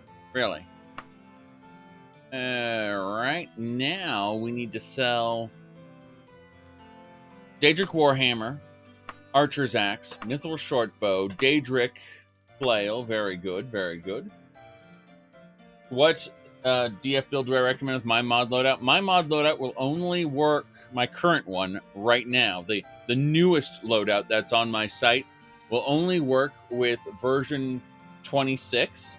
The problem is that I don't recommend version 26 to anyone because it's a preview build and prone to glitches and bugs and mod issues. So, yeah.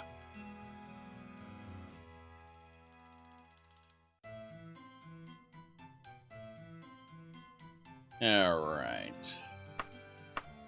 Daedric Mace. I mean, even if the preview version is great, the problem is that a lot of the different mods are, how do I put this?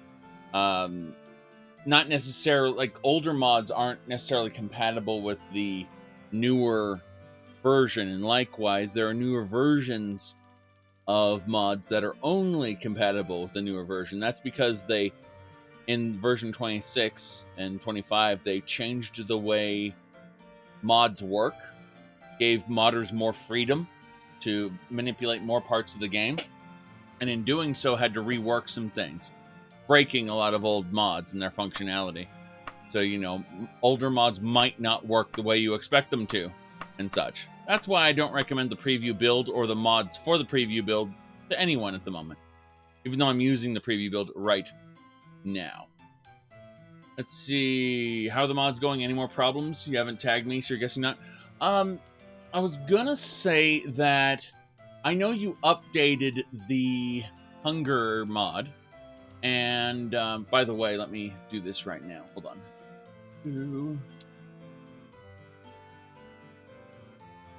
There we go. As I was saying, You updated it once, and then it was glitchier than before, and then then I downloaded it this morning, and it's not glitchy at all. So you did something in the middle that kind of broke it, and then you fixed it. As far as problems go, I need to talk to Hazelnut at some point, because occasionally, just for seemingly no reason, I'll fly off the roads and start going in just a straight direction using the travel options, stick to road option. It'll just have a tendency every once in a while just to have me peel off and go in a random direction, and it gets kind of crazy. I need to get a good example of it. I haven't gotten a good example of it recorded yet, which is why I haven't bugged him about it. All right. That might be invisible paths. Well, I had an invisible wall. It was the when I managed to break out of the whole situation where I was going in a random direction. I then tried to move forward, and the game wouldn't let me move forward. It would let me move in all directions except forward because there was an invisible wall there. There's a problem with paths, textures being identical to the ground. It's true. It's true. Yes, there's no visual indicator. Yep. I mean, paths are great in concept. It just may be that someone needs to go into the textures and slightly discolor it. Or better yet, rather than creating a brand new texture, see if there's a way for the mod to tint the existing texture within the context of Daggerfall. And if it can't be done, well, that might be something to talk to Mr. Karma about, because that is part of optimizing a video game. Reduce the number of textures and allow palette changing of existing textures.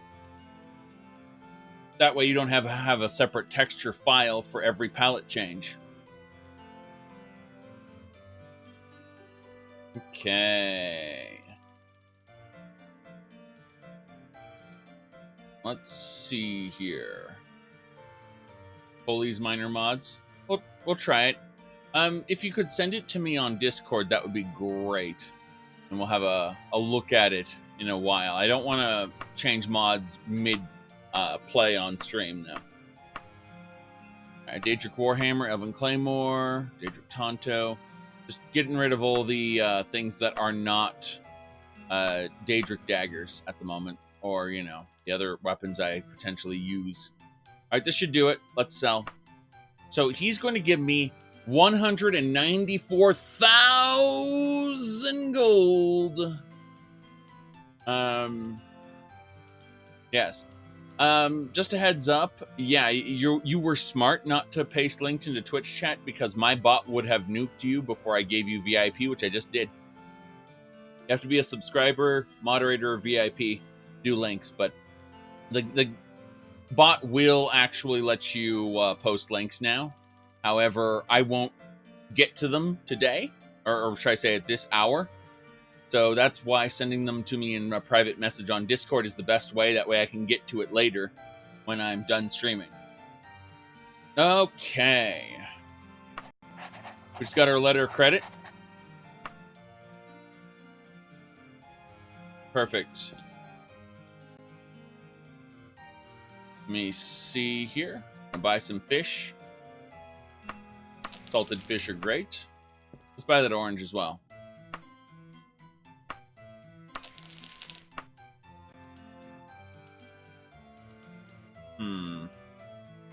Arrows there.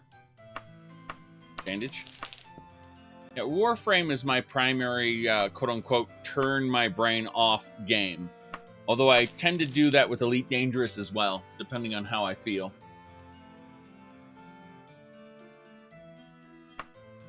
Buy an apple. We should be good to go. Let's get going. Your food's getting ripe immediately. That orange you just bought, going bad. Yep. Let's continue. I mean, Warframe's grindy. So much so that people consider it an MMO when it obviously isn't. Oh, so the 3-second rule didn't apply then. My goodness. Let's go. If you have a cat and the cat sheds, then there's a 0-second rule when it comes to... Oh, got Spriggans, bears, and giants, oh my. Giants and Spriggans and bears, oh my. Wizard's fire, please. Wizard's fire. Wildfire. Wizard's fire. Wildfire. Toxic cloud. Okay, we have to fight them.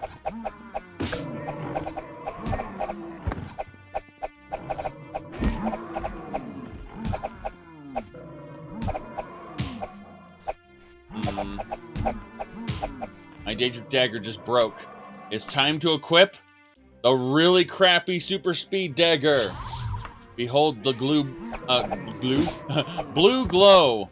I tried to combine blue and glow into one word and got glue. Oh my goodness. There we go. Stun locked. He's still attacking me. He's just failing at it. That's how far he got pushed. Yes. Gonna turn... there's no centaurs here. The centaurs don't go to the glue factory, I'm afraid.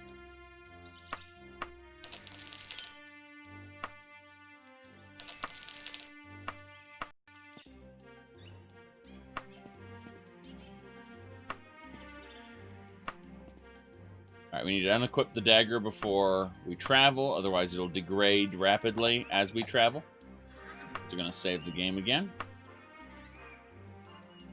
I'm gonna cut across the wilderness to Ripage. Yes. Hour 30 minutes. Cross country.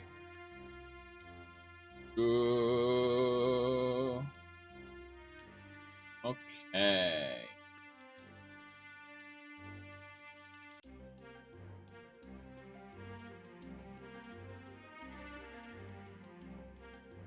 A person sprints by you. Have you seen a deer? I lost the blood trail. There are no deer in this game. We need a deer mod. Oh god, there's a bear here. Kill it. I don't have a dagger equipped. My other dagger's broken. Quickly. Grab Daedric dagger. There we go. We got a worn one and a new one there. Crap, crap, crap. Alright. There we go. See where that bear just stood on my arrow for a second? Yes, you can have the bear. It'll feed your family for a week. Wouldn't it be great if the hunter got pissed at you for looting the bear meat after you, what do they call it? Ooh, sorry. Hold on. Who said Torgo dagger broke while I was on the horse? No, it didn't. The Torgo dagger's right here. It's at 50% condition, roughly. My my Daedric dagger broke because it was at the quote-unquote useless condition. Yes.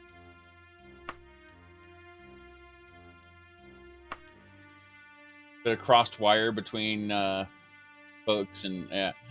Here's what I want. Okay, I like looting meat off animals, but it'd be cool if like they could introduce a hunting skill, skinning skill, I should say. Skinning, butchering skills, maybe. That would be cool. Have them as survival skills, maybe. Here, hold on. Animal tracks. Spend some time on the hunt. No. Here, let me show you what I'm talking about. So, you see the way it says skills? Primary, major, minor, miscellaneous. What I would do is, in this area here, like over here, I'd add a box that says extra, okay? And then I'd make a framework, basically, for... I'm not saying I'm going to do this because I honestly don't have the time with all of the live streaming and video game playing I do, but I'm just offering suggestions. So if we add a little box that says like extra next to skills, you hit that, and there's like a framework where mod makers could add their own skills to the extra list. And that way, players could take advantage of those. That's my thought, anyway. And that would include, say, the harvesting skill from what is it called? Harvestable farms or whatever. There's been talk about getting new skills in. Possibly. See, I don't like the idea of replacing the existing skills. I like the idea of adding to them.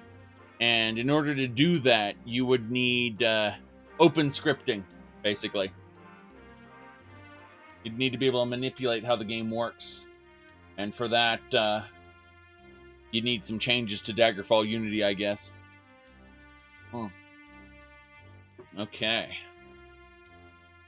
Let's continue.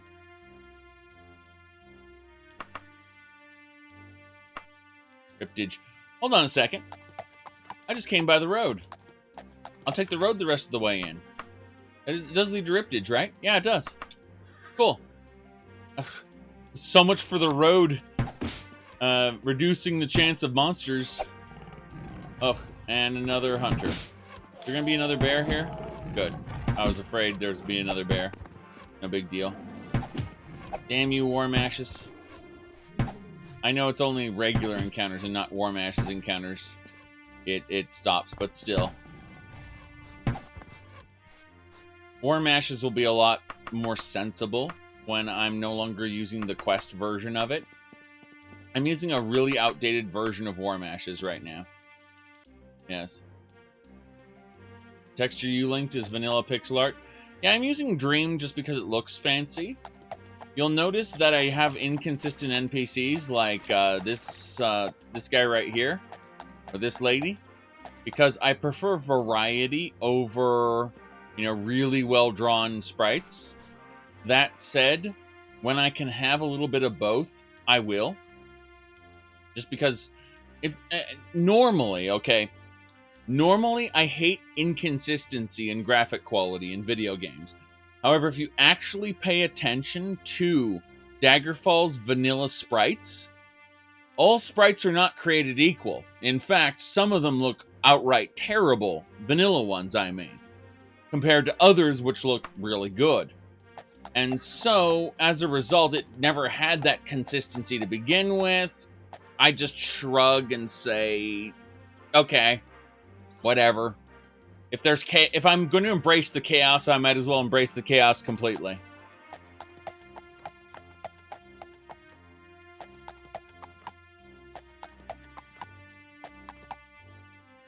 Mage's Guild there. People flip their shit when they find out I have criticisms of Daggerfall. But you play so much of that game. How can you hate it? I don't hate it. I just hate certain things about it. Wait, is there anything you love unconditionally? My wife. That's it. Okay, supply store this way.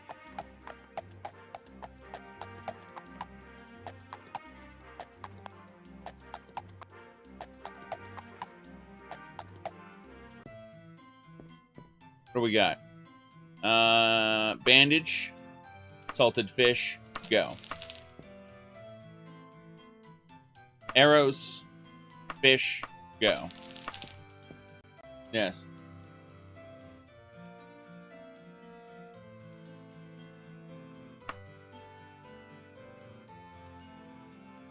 Ooh. You don't get why it's hard for people to grasp that it's fine to criticize things you play? Yes. Exactly. Bandage, fish, bandage, fish. Bingo. Bingo. You mod it because you hate it and you love it. The flaws in vanilla are really grating. Yes. I mean, I think most of my problems with Daggerfall got fixed by Daggerfall Unity itself, coupled with the view distance mod. That's it. Those two more or less dealt with problems there. So, who said just your wife, not yourself? I know, right? It's okay to love yourself. However, you may find that you have regrets. Yes, regrets in life. Who doesn't have regrets? The village idiot. All right. Good to know. So, I've lived my life with no regrets. Oh, wait. Was it... I think I know. I think I know who had no regrets. Hold on. It was... it was from a Japanese cartoon here. We used all our power. In 3 days, giant asteroid will crash into the Earth. Mankind is being tested as to how it will spend the remaining time. I've lived long enough. I even became president of this great land. I have no regrets. The rest of you losers can go do whatever the hell you want. There's no more price to pay. Yes. All right. A giant meteor's gonna hit Earth. I've lived a full life. I have no regrets. You losers can do whatever the hell you want. that is on brand. That is absolutely on brand. All right, let's see here. What was it? Yes. Very good. Let's see. Hold on. Yes. The Nerevarine is a promise and a prophecy. We believe that, through the power of Azura, Nerevar will return to unite all Dunmer, House and Ashlander alike, and make Morrowind great again. The returned Nerevar will be known as the Nerevarine. To make Morrowind great again, when it worshipped Daedra and executed all the Outlanders, when it had it had wars with the Nords and the and the Dwemer. That's when Morrowind was great. It was great when they did those things. Seriously, though. I'd like people who actually think we need to make America great again to contemplate exactly when in history America was great. And I got some bad news for you. When you decide what exact year America was great, because I've got some real bad news for you. All right.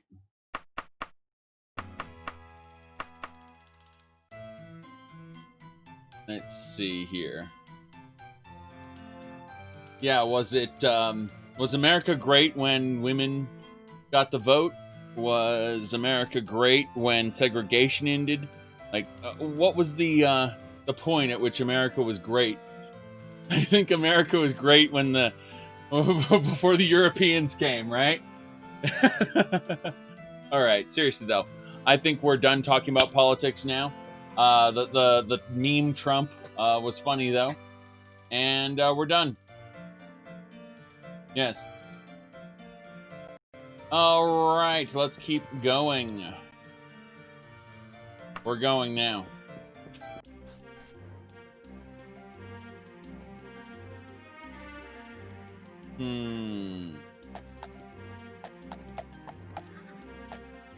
More video games. Yes. We go check out the Mages Guild in a second. And I say in a second, I mean we're gonna go back. We're gonna go into the Restless Dungeon. We're gonna order up a peacock pie. Then we're going for a room for the night. It's not actually for the night. We're gonna ask this nice lady what she thinks about what's going on. The mixtures of Akatosh and the host of the Horn hate each other. Well, I didn't know about that. Let me go over to my room and sleep for I'm thinking like 2 hours roughly, maybe 3. Probably need 3 hours. We're good. The Mages Guild is open now. We took a nap. And asked this guy for some drinks. Just give me some narrowed wine. Very good. The narrowed wine is just perfect. We need to go meet the Mages Guild now. Going up there. Yes.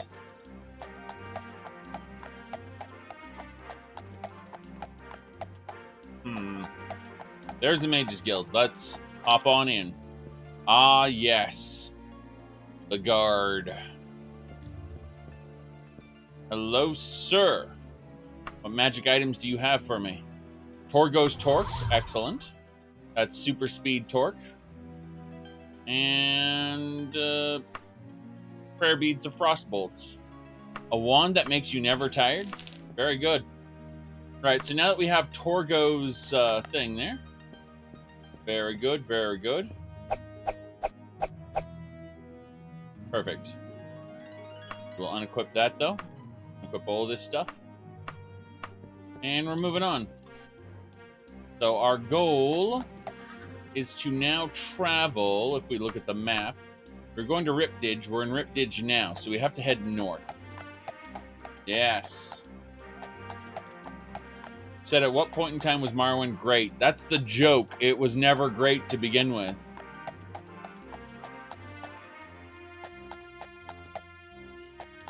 Morrowind was great before the Velothi came and settled the land.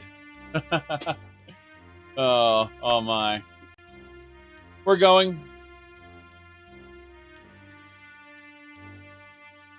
If you ask those diehard Morrowind fans, I mean, I love playing Morrowind. It's just, let's look at history there, where they had constant warfare. And then after the constant warfare ended, then the Empire came in and you had politics left and right, back and forth. There we go. Let's see here. Perfect. Baby sentence structure didn't work. Your own sentence structure failed you. Those weren't words you typed. All right, let's see here. We got to kill the bears. Very good. We need to hit the bear's wizard's fire. Oh, yes! Fireball's the answer to everything, you know.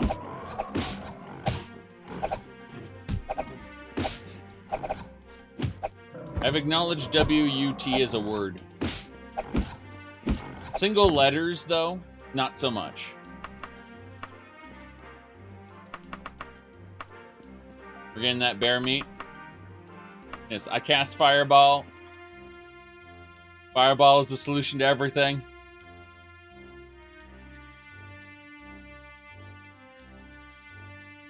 Funny. Those fireballs are actually pretty good. Let's see here.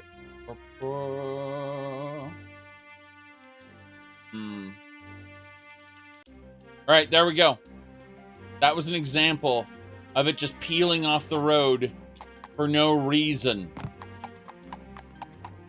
Yes. Yep. Check the map. This is the map. It helps to have a map. See?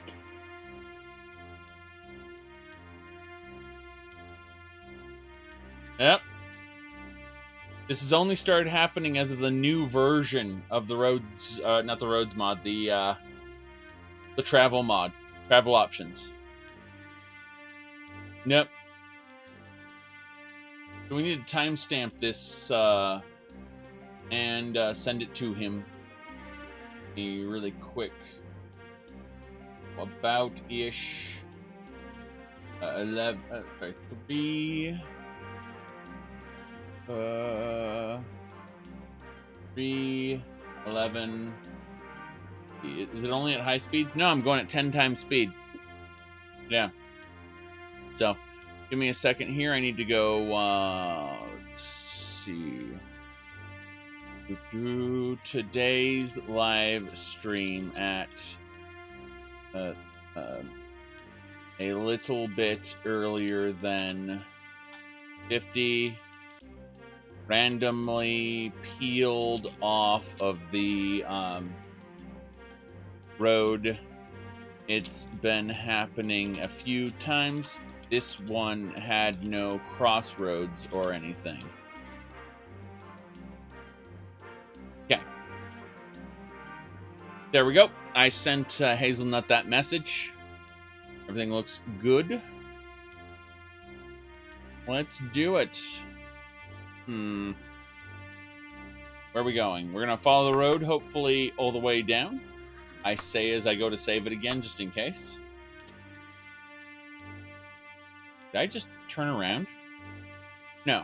Oh, the road just turned slightly. Okay.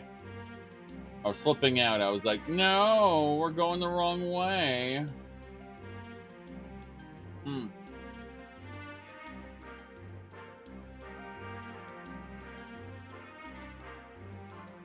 Okay. Enemies, travel. Watch. Harpies. Sky rats. These are cliff racers, basically.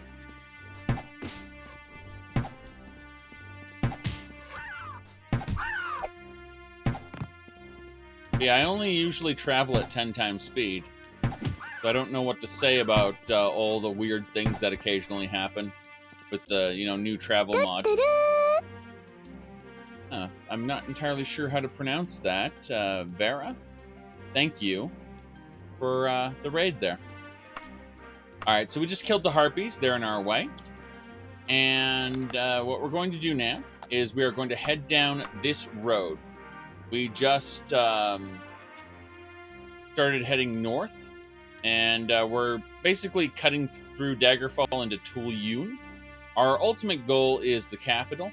However, I figured we'd check out a few other little dungeons along the way, kind of just poke around a bit. Our ultimate goal is to try to join one of the new knightly orders that is connected to the temples. Yes. Let's see here. My character creation vid helped you. Nice.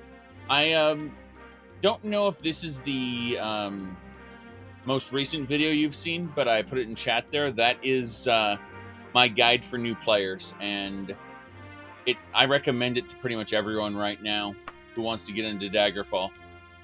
Let's see. Okay, we're gonna head on straight through down this road here. Hazelnut actually did both the travel system and the roads mod. His most recent version of the roads mod added roads to Minerva and what's called Wayrest. Wayrest is crazy, like the amount of roads he connected there. So yeah, but unfortunately, when you upgrade Daggerfall Unity to the preview version that I'm using, it isn't backwards compatible with a lot of old mods. So that's kind of where we're at right now. This is mostly a bleeding edge build where we gain access to certain new mods and lose access to old ones, in theory. So when this kind of mainstreams, everything will be better. I was going to say we've got our Ralzar in here who actually does the hunger and fatigue mod, basically. Climates and calories, I believe it's called. Anyway, looks like we have bandits. They want to be taking the coins off my corpse because I know their location, which is dumb.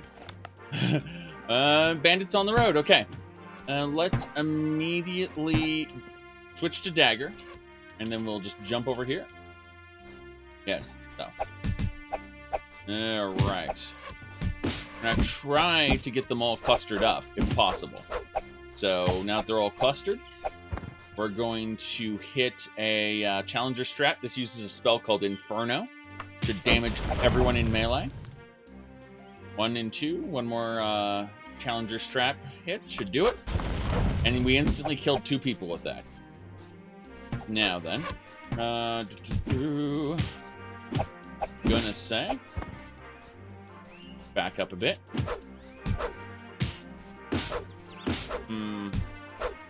But yes. The new version of Daggerfall Unity is working better than I expected. far as the modding goes. But that said, Ralzar, Hazelnut, and Kamer, mod makers, have all been more or less fixing things on the fly for the past several days, which is a bit insane, actually, being more or less the go-to bug tester for this stuff, it seems. Don't know how I feel about that. Alright, either way, got coins there. What else? Yeah, but I mean, it was worth upgrading just for the roads.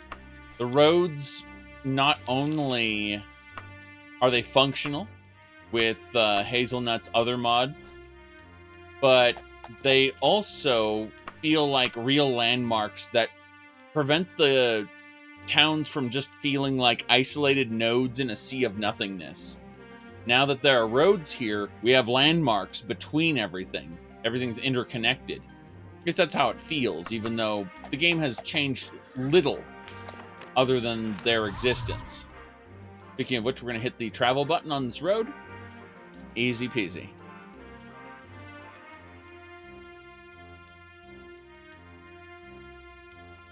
It starts feeling like a real world. I agree.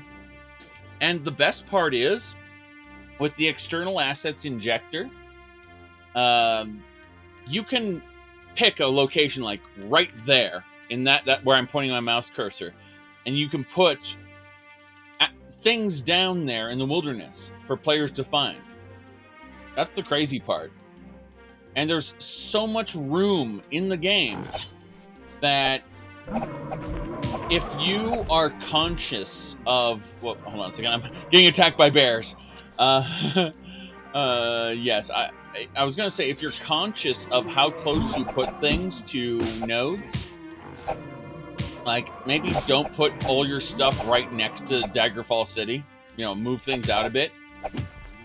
In theory, multiple projects adding content can exist simultaneously. And the Iliac Bay is large enough, really, to be able to inject new locations pretty much anywhere you want and not have to worry about it too much. Like in Morrowind, for instance, if you were to put down a new location... I'm still trying to jump away from these guys. Oh, I got one bear. If you put down a location in Morrowind next to Balmora, or down the road from Balmora, like, there's very limited real estate to work with. You're crowding the game world significantly by doing that. That added content actually decreases... causes the feeling of the world being large to decrease as everything kind of gets smashed together. And it's similar with, Skyrim, where once you know where everything is in Skyrim, Skyrim itself feels tiny. Well, with Daggerfall, you can pretty much add as much content as you want, and you probably won't get anywhere close to filling up this huge amount of space between nodes. I mean, this is one of the smaller kingdoms. So, roads were crowdsourced. Hazelnut gave non-coders a road editor. Uh-huh. That makes sense. Yeah. Yeah, it really makes sense to me. I'm noticing you can see the areas that don't have roads right now. But yeah, I mean, all the areas I really want to use at the moment all have roads, which is nice.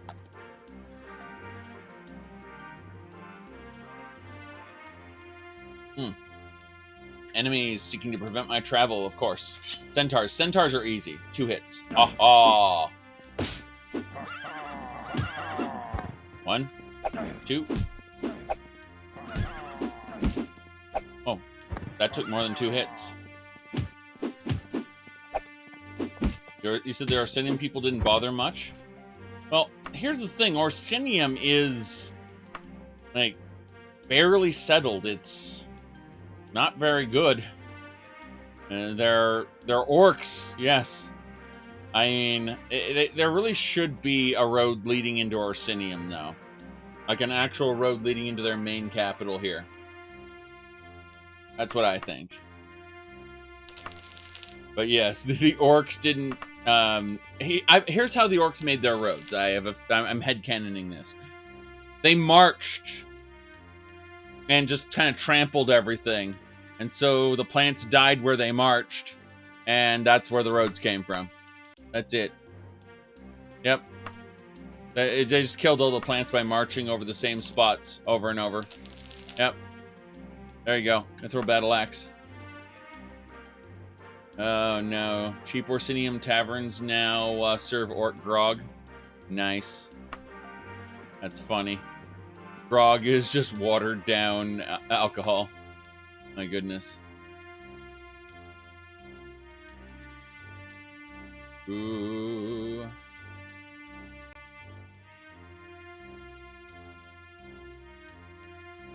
Yes. Traversing unused wilderness and finding stuff in the middle of it. Like a place of power for Geralt? I think so. That's fine. There's a hovel here. Yeah, we need to continue up to Singcart once we get to... Actually, you know what? Let's dive over to this penitentiary. It's 2 hours away. I think we're at a good spot, and it's not too... Well, it's actually too late. Looking at the time, thinking in another couple hours. Okay, 1 hour and 15 minutes if I take this road. Yeah, I need to get to Singcart. My bad. I need to sleep for the night. So, I'm gonna go do that. Yes, you can circle around the cities using paths, but sometimes they'll just shoot you off in a random direction like the other road just did. So keep that in mind. We got bears and tigers, Spriggans, tigers, and bears, oh my. Alright, let's,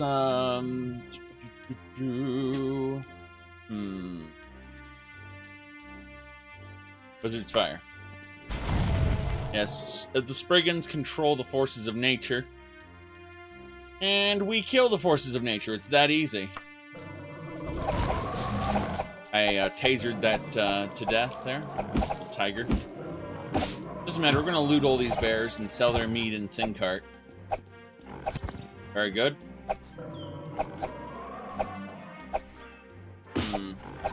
Start with... Oh, wait a second. You're using the random starting dungeon and the unleveled dungeon mods simultaneously? Well, you are crazy. All right.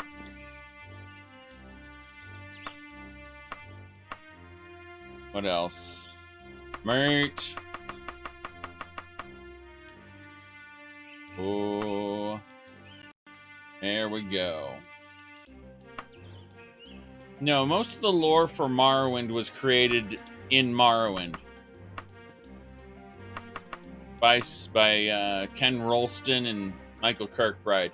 Michael Kirkbride made the more insane things, and the more grounded, down-to-earth stuff was done by Ken Rolston and a handful of other people. Jeez.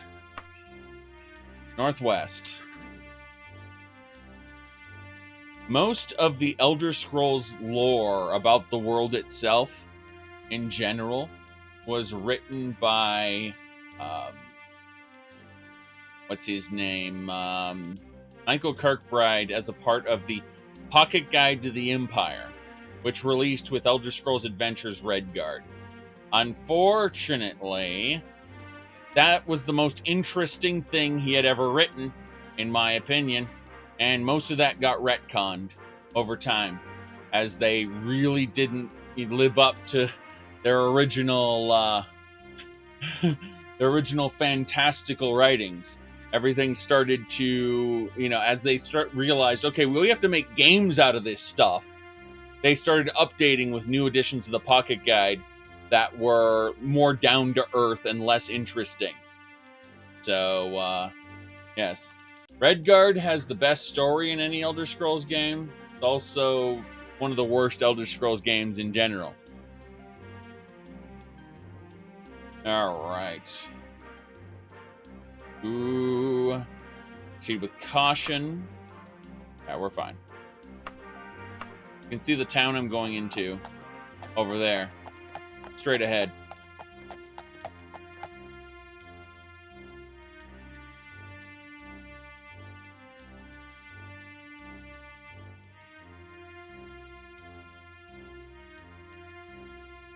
Okay. Asheron's Call has a great world that takes a long time to traverse on foot, but has a portal network between all the major towns.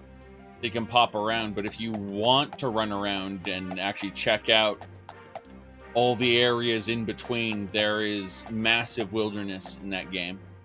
A lot of Daggerfall, once we started modding it and opening up the world a bit more, disincentivizing fast travel, we started encountering more of a more Asheron's Call-like situation. Like when I'm running along this road and I encounter something randomly, well, Asheron's Call was an MMO that had random stuff placed along the roads.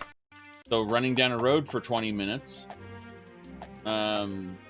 Let me see here. You said about 30 minutes to an hour to traverse. You mean the game should be a neighborhood? Yeah, what's called Julian, the guy who was named Julianos. He said something along the lines of when they were talking about Morrowind, he said, "I've got a park behind my house that's bigger than that."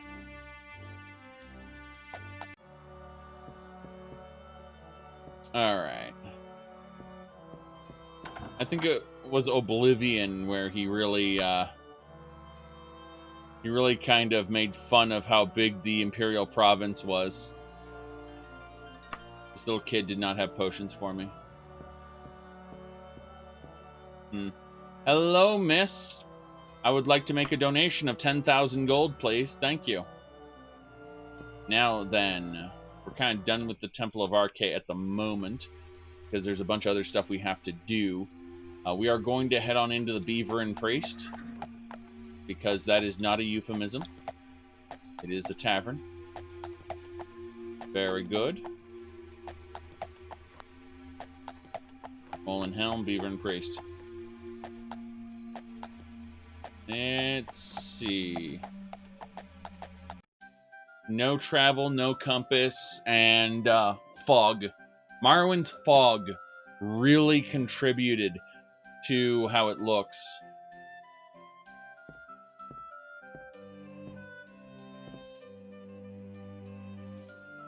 That's unfortunate. You're talking about neighborhood sizes now. You're talking about a car. Well, firstly, cars move pretty fast.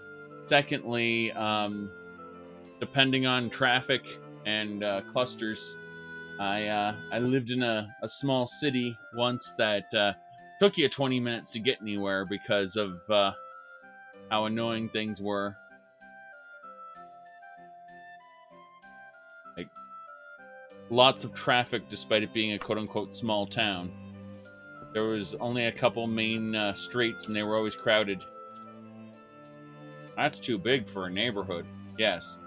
It looks like everyone on all sides are exaggerating, because 30 minutes to an hour sounds terrible.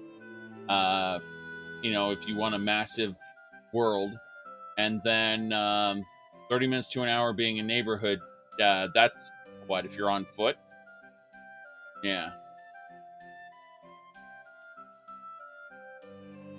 Ooh, so, either way, we're going to grab some rye wine. Then we're going to grab pear and garlic sauce. Very good. Room there. Room is free for a night such as you.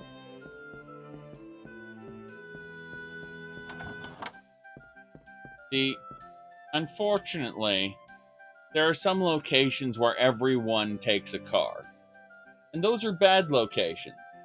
Where mass transit is something that exists, and you might get one or two people on the mass transit at a time.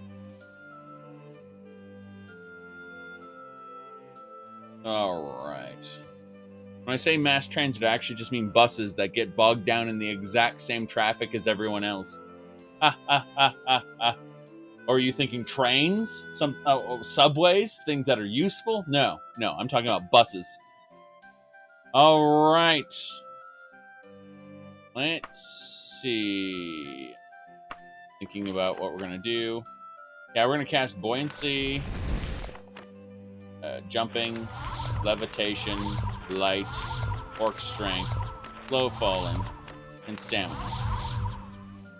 We can sleep now. We can sleep, having practiced our magic. Good. My illusion skill went up. At least some skill went up. Ooh.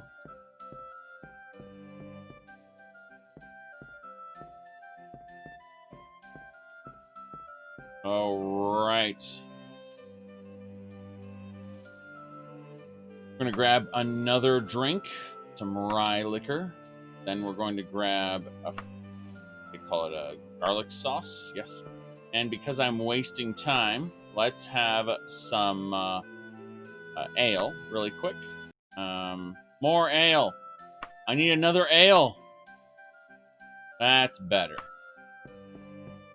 You drink just the right amount to be drunk enough to decide to break into the adventurer's market. Don't worry about it. We are religious.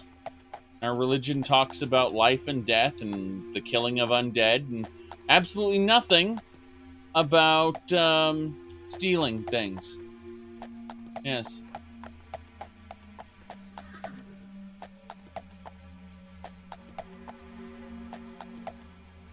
Closer to 800,000 here, but yeah. Does not unlock. Not unlock. Well, I picked this one, and I will activate the... there should be a unlocking. Undeniable access. This jade gives me access. Very good. The area is locked. Really? I wonder why that door won't open. It suddenly did. Is that a Daedric Flail? That is a Daedric Flail. Okay.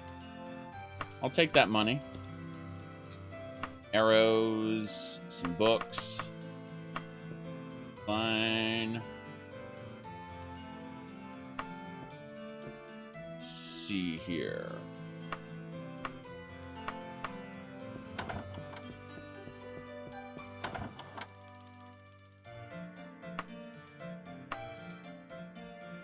Elven staff. Oh, I can't carry anymore. Gotta shove everything in the wagon. Don't worry about it. We're just taking one or two things. We're leaving.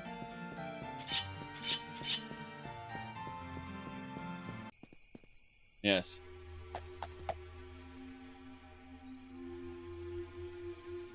Edwind, you need to stop getting all of your information from Google and edutainment sources on YouTube. I've noticed that a lot about you're one of those edutainment consumers that makes me very sad because look at when the census was done and calculate for population growth.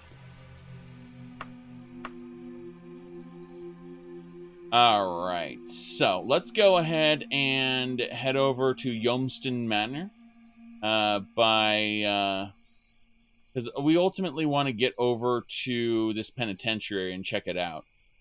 But we're going to do that by way of by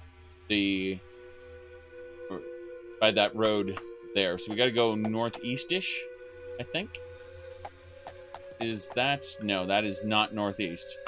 It is actually in most directions. There we go. No. Pacify the Fighters Guild agent and keep going.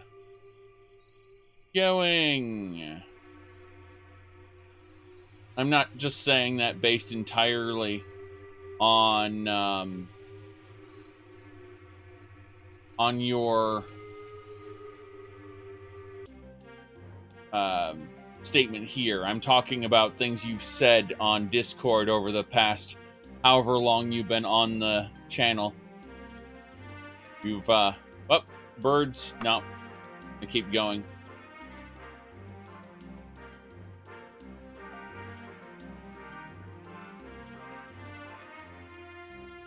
All right.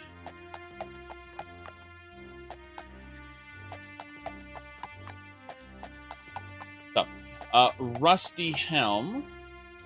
We're trying to figure out where. Yeah, so it looks like we're going to take this road down and through. This Penitentiary is what we want to check out. But we have to get there. You ask, are you actually having fun by playing this game? Yes. But then I'm going to be having fun playing No Man's Sky after this. And look at the core gameplay loop of No Man's Sky. And take a moment and think about that.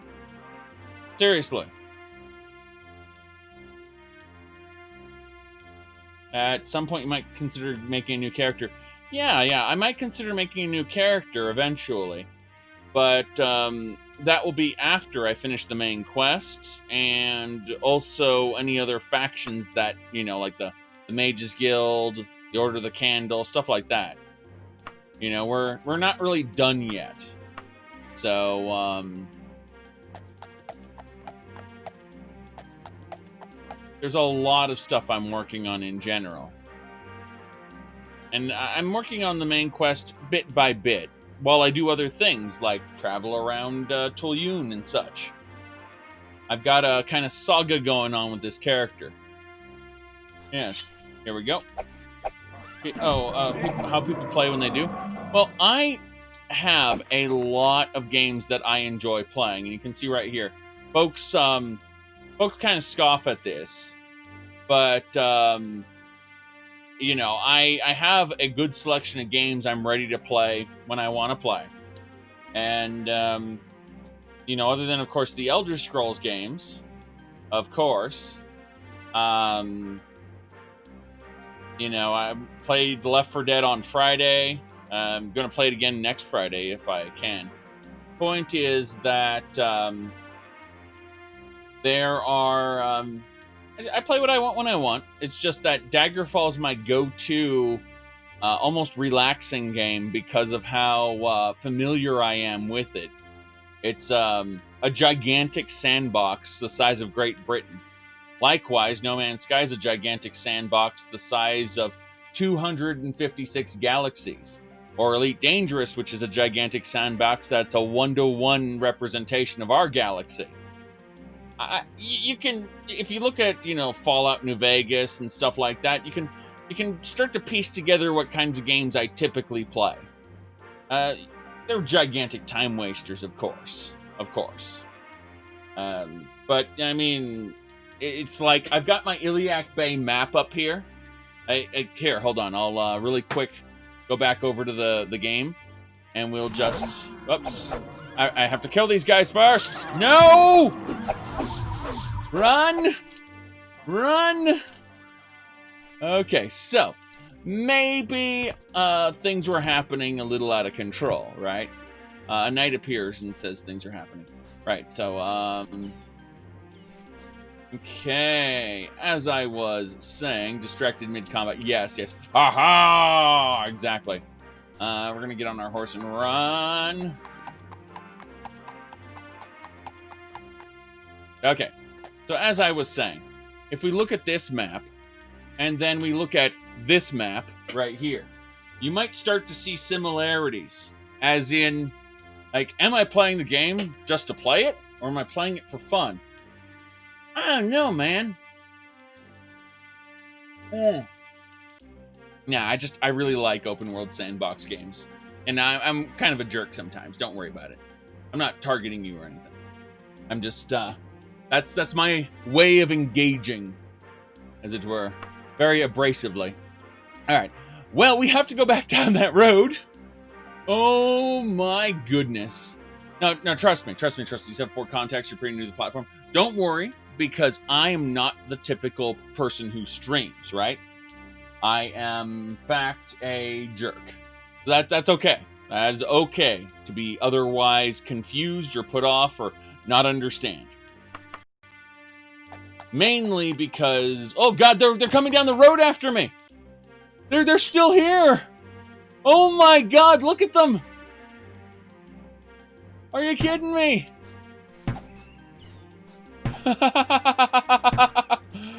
Holy crap. Are they all just waiting at the road except for this guy? All right. Here we go, here we go, here we go. 2. Very good. We did it. So, we got the Ectoplasm Lich Dust. Ooh, Daedric Pauldron. Make some money off that. Tanked him into fighting. Wow. There we go. Okay. They're just waiting here. They're coming. They're on their way. Let's immediately go with some wildfire. Yes. Shocking is next. Well, here's the thing. I'm willing to hop onto new games when those games look interesting. But it's like everyone who's playing Among Us, I'm just looking at that and I'm saying, that's just a dumber version of Space Station 13. And I'll play Space Station 13 again sometime soon, but why would I want to play a dumber version of it? Okay. We have giants and centaurs. God. Okay, let's try hitting them all with toxin all at once. Come on, over here, over here, over here. Got him. Okay. Well, hello. You typically watch developers? I do oftentimes talk about games in development terms. You know, I tend to exaggerate the crap out of things like, you know, what if Skyrim was good? But, yes, I do often speak in quote-unquote development terms because I've dealt with enough developers. Roll eyes. I'm convinced now that I definitely do not ever want to work in the games industry. With the exception of maybe consultation. But even then, I don't think that there's always that level of, I like to get paid now. Such a problem as well, so avoiding it.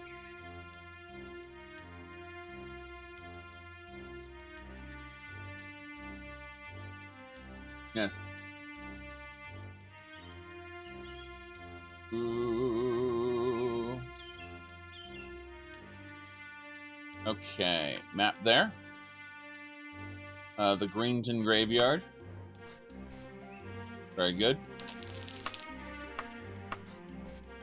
Everything looks great there. What else we got?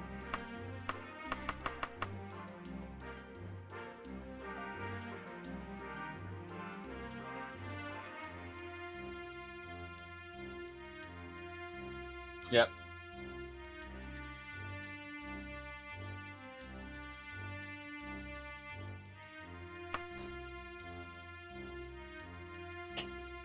Let's see what else we got. Be a wage slave at Naughty Dog. Oh my. Yes. Sorry about that. I got horribly distracted. Someone said that they saw a video where the makers of Daggerfall talk about how they can't stand Zaric. They called him a failed writer. I asked, makers of Skyrim, you mean? On good terms with the makers of Daggerfall. Which I am. So, don't know. Besides, the makers of both Daggerfall and Skyrim should have no idea what I've written. So I think anonymous trolling is, well, anonymous. Okay, let's see here. Ooh. Continuing here. Yeah, well, that's my point, is the guy's trying to, he's fishing for troll bait there. Like, oof. Let's see here. Double checking what else we need to grab here.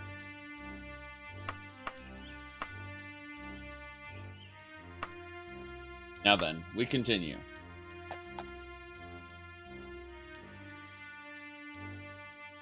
But I mean, I wouldn't put it past some of the makers of Skyrim to comment on it that way.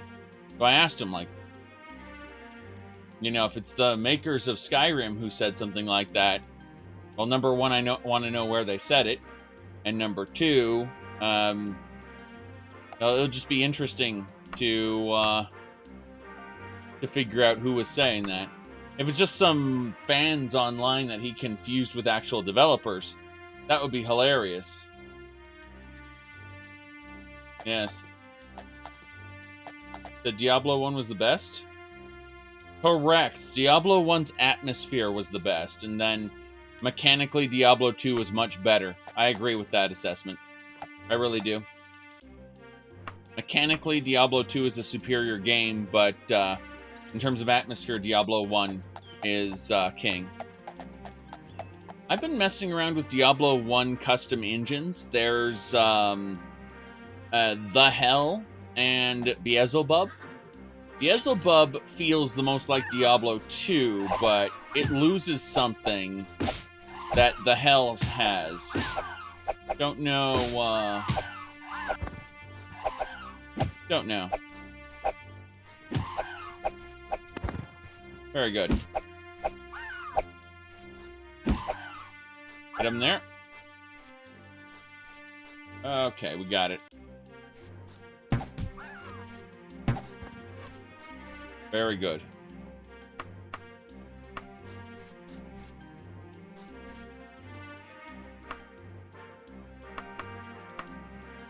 Ugh. Gotta poke at one or two more things before we can move on. I have to really quick go here. Yeah, double checking everything.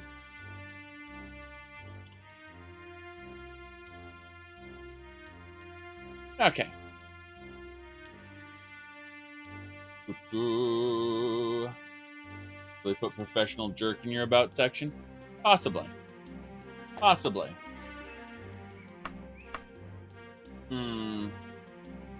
Not just an amateur jerk anymore.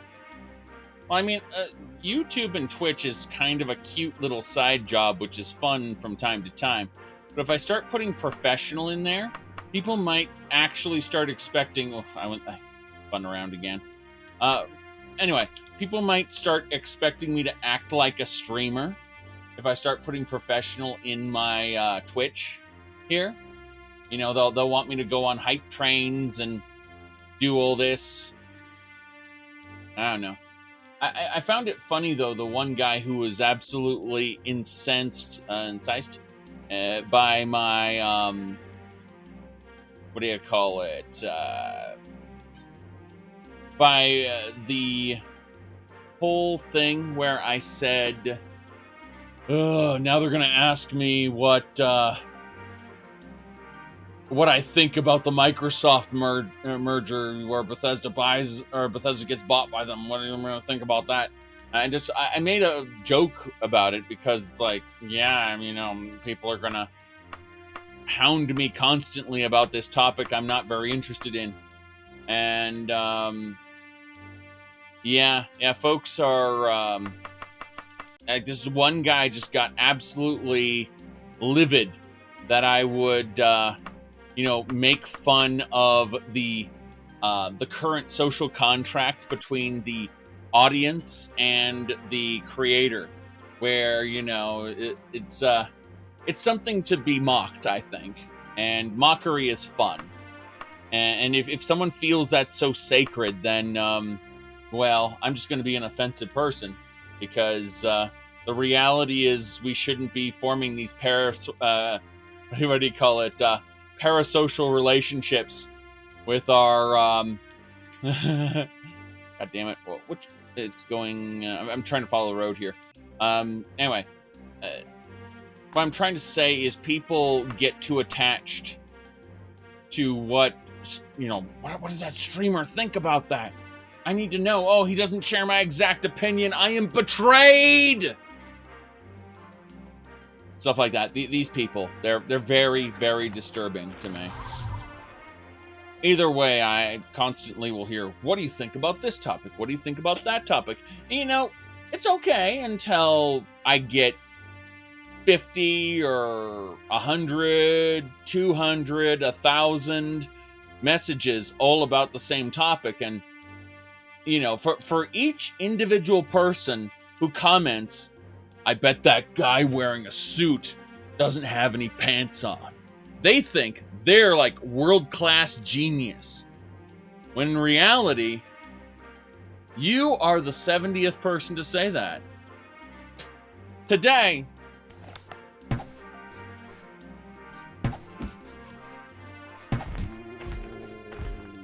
but everyone likes what they said because they just said it.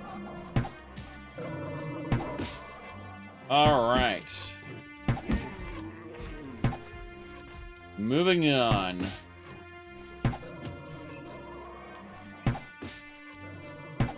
Gotta kill these. You don't consider streaming to be content. Oh, I understand that. I really do. I completely understand the concept. Usually, the quote-unquote content is the commentary itself. And what is being played in the background is more or less a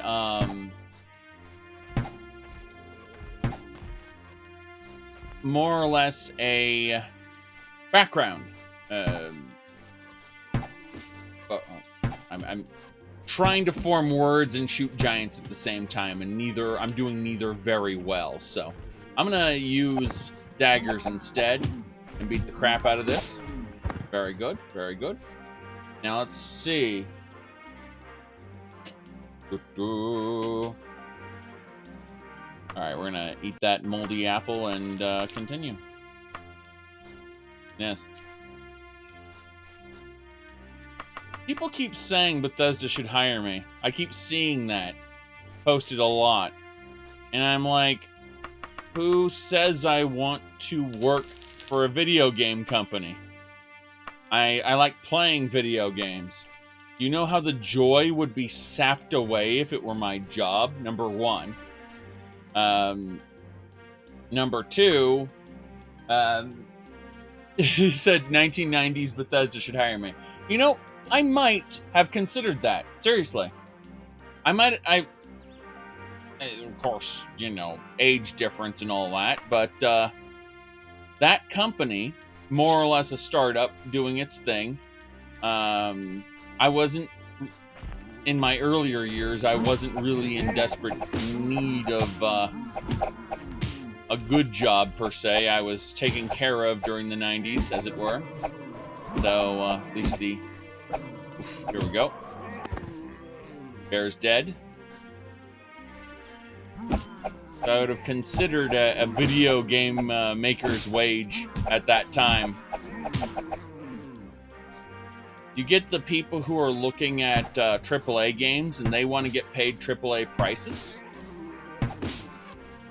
There are people who are comfortable in the AAA market, and then they want to actually kickstart something, and they want to pay themselves and all their development staff AAA prices, and they expect AAA work after they've switched over to the indie sphere. And they shrug and say, how could our studio fail? We had so much startup income because of our name recognition as developers. But we weren't able to, it turns out, as a small independent group, pay AAA wages and get AAA quality out of our work. I've seen that happen a few times. My point is that I guess the games industry is, in many cases, underpaying its newer developers, and its older developers have become accustomed to a level of pay that, you know, you don't get fresh out of college, typically. That's what I've noticed in the games industry. But, yeah, people keep saying, you should work for Bethesda. And I'm just thinking, okay, but you do realize what would happen if I worked for Bethesda. If I were to lend my pen to Bethesda's work, what would happen is I would be given a set of game mechanics or a situation. I'd be told, okay, well, write some dialogue for this, or write a quest. Here's what the people say, here's what they do. And then I would, if it ever came into conflict with, if my ideas came into conflict with the core of the game, any kind of mechanical changes they want to make, any kind of world changes they want to make, just on a whim, I would have to then change my work for that. So I wouldn't be in the lead creative spot. I would be subject to the game director and such. As a result, I wouldn't have the same passion for it, first and foremost. Secondly, I would very often get told, okay, well, we changed this aspect of the game. You need to explain it. In fact, Lawrence Schick, the quote-unquote lead writer of ESO, for the longest time, his job was merely to write articles that explained why the lore books in earlier Elder Scrolls games were wrong, and why Elder Scrolls Online is the is the true Tamriel. And not every one of those books, but most of those books exist to make the world more boring than they were originally depicted in the story. Instead of the developers rising to the challenge, which I understand why they can't because of budget restrictions, time restrictions, and possibly even just ambition. But any one of those reasons could disqualify these. However, the result is nonetheless that Lawrence Schick, as lead writer, his job was to constantly explain why the world is less interesting.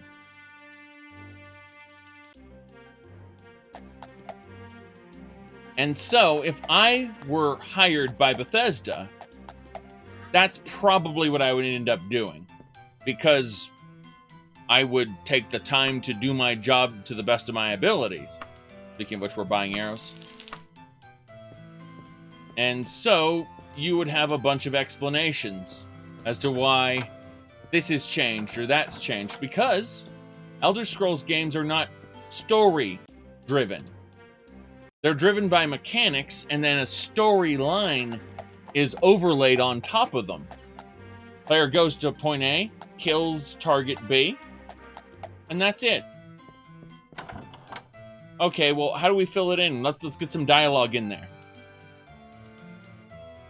Nice, a Daedric bow. Ooh. Zaric would have to write what Todd is happy with. Well, not only Todd, but Emil as well. Remember that Emil is going to be the creative lead.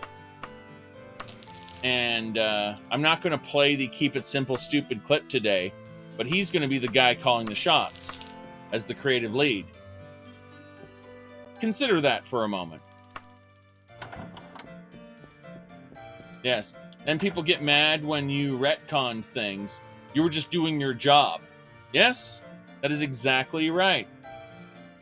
Now, I absolutely got annoyed and even pissed off when Warcraft lore, because I used to love Warcraft 3, and I used to enjoy World of Warcraft. By the time World of Warcraft came out, I already had my complaints about what they did to Azeroth, how they changed the world up in certain ways. So I already had complaints at that point. By the time World of Warcraft got into the later games, later expansions, they had completely removed your experience from World of Warcraft. So everything we did in the first year of World of Warcraft has now been done by other characters in the World of Warcraft universe. We defeated Onyxia? No. barbarian defeated Onyxia in a book. We didn't do any of that. So on and so forth. So I just shrug and go, okay, well, this doesn't interest me anymore. I'm like, Shadowlands is the first World of Warcraft expansion I will not be buying. I picked it up, I started in the closed beta, back when I used to have friends at Blizzard, and now I just can't be bothered. By the time Battle for Azeroth came out and I played it, it's just couldn't be bothered anymore. He said entire Warcraft lore is trash. Correct. Well, okay. Well, let's qualify the word trash here, or redefine it. Okay, so Warcraft lore is pulp, and by that I mean it's just stock Tolkien Lord of the Rings combined with a little bit of Warhammer. So remember Warcraft 2? We had what's his name? Aragorn of Arathorn. Lothar, yes. You see, Lothar was of the Arthurian bloodline, a long-lived race of humans who had a connection to the elves from ancient times when they fought together. And the elves owed Lothar, the Arthurian bloodline, a debt, and that's how he was able to get them into the Alliance of Lordaeron. We fight alongside men once again. All right. Seriously. Buy bandage there? Yes. This is Daggerfall's famous cheesecake. We're going to go this way, however. The only good thing about the area with the naked woman is that it contains this extra bookshelf here, this extra weapon rack, and we can get extra items to buy, which is nice. Good. I was talking about Warcraft and Lord of the Rings and how they're basically the same thing, at least in their previous, in the lore that started it. That's why when we say Warcraft lore is trash, what we really mean is it's low grade. It's something you would expect out of a, you know, like a little kid's fantasy novel. You know, you'd go to Barnes and Noble, you'd pick a random fantasy novel off of the young adult section, and you'd get the tropes that are in Warcraft there. Anime fight at the end of Legion? I don't know what you're talking about. Let's continue. Ah, Arsenal. Very good.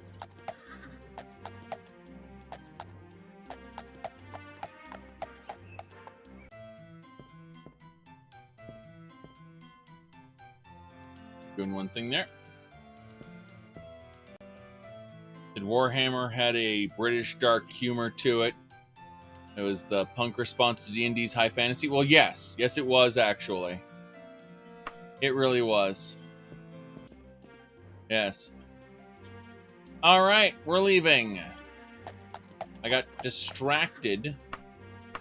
I want to head over to the Penitentiary, which is 30 minutes to the west. Just run over here.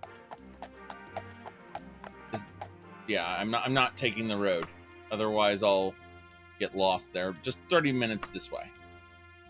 That'll do it. I like how we're taking the road, but when the road curves, we'll just keep going straight. Kind of funny. No problems there. Very good. Mm-hmm.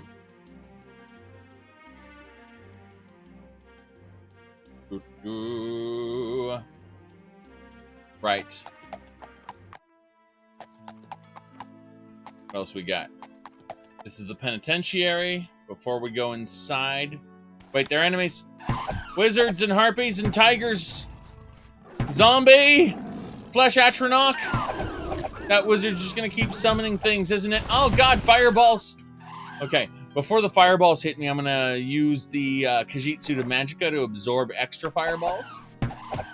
Because, you know, up, it hurt. It hurt a lot. This is not turning out so well. Run. Okay. One tiger dead. Guy tried to paralyze me right there. Okay. We're gonna go ahead and use the Dead Man's Sash.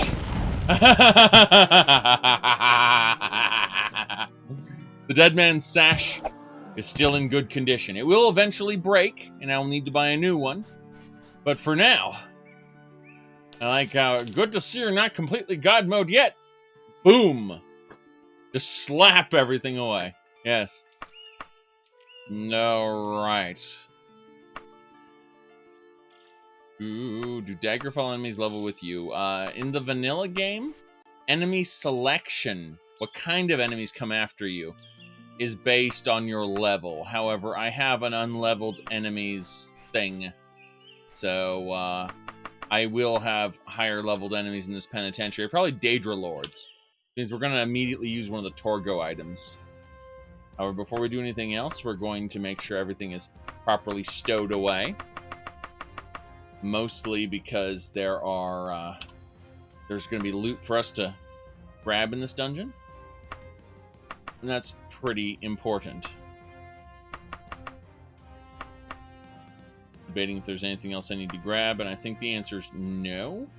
I'm going to put these torque away. To make sure the armbands... Yeah, the armbands are battered, but I can use them. So this is fine. Unleveled loot. Oh my goodness. Well, yeah. Unleveled loot is more interesting for new playthroughs. Is it based on the monster type more than anything else? Because that's how I would imagine it to be. Let's see here. Okay.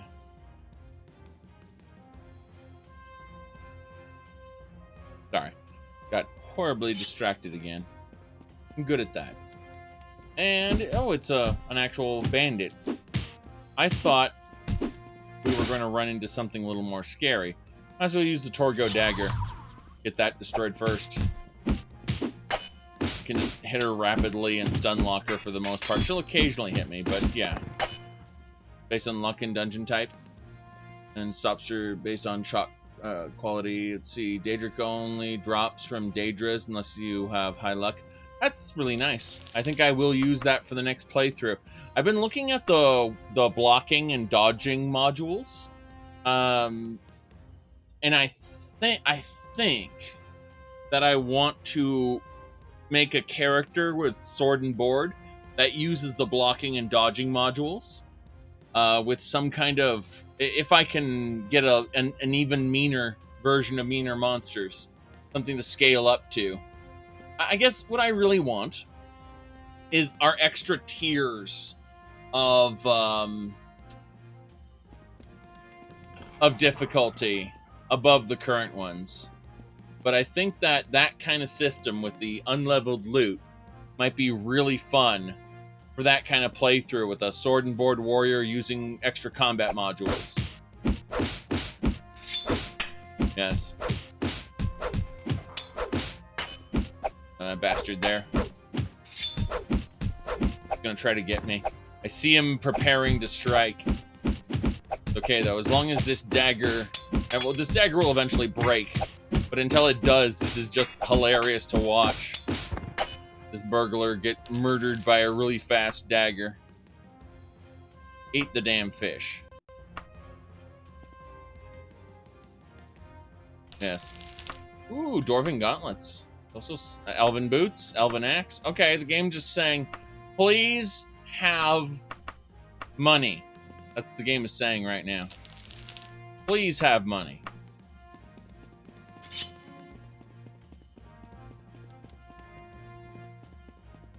looping back around to put that stuff away since I'm close to the entrance. That should do it.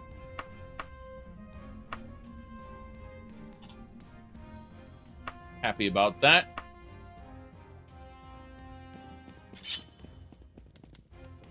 Yeah, Daedra Lords, Ancient Liches, and Ancient Vampires are the highest tiered enemies.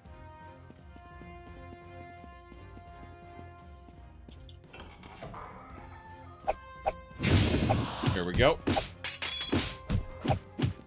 I'd add in like 3 more tiers of monsters in each category.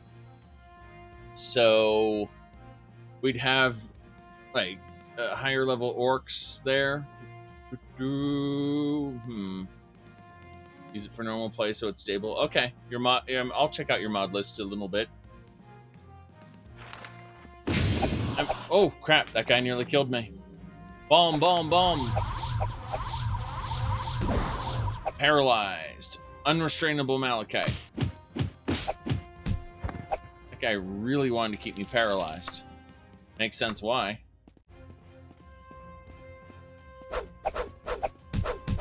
I was gonna say that, like, you can make maybe an Ashen-Blooded Orc as the top ranked orc. Make them super rare and have them be more or less disciples of Malakath. Who, you know, just make them the... and then obviously replace the quote-unquote Daedra Lord as it is now with a Dremora. Then get the Daedra Lords from Battlespire and put those as the actual Daedra Lords.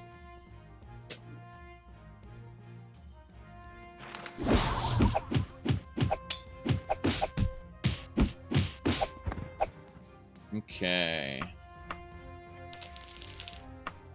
Crystal Tower book. Cloak. We've killed everything in this set of rooms. Go down this way. Orc janitor. Well, maybe a sickly orc might be an option as well. Replace the normal orc with a sickly orc, and then regular orc, orc soldier. Maybe not just... I don't know. I don't like the idea of having just orc. So maybe, you know, orc mercenary. Then orc soldier above that. Potion of stamina. Potion of healing. Or like replace the original quote-unquote orc. Yes. Talking about Senator Vreenak again.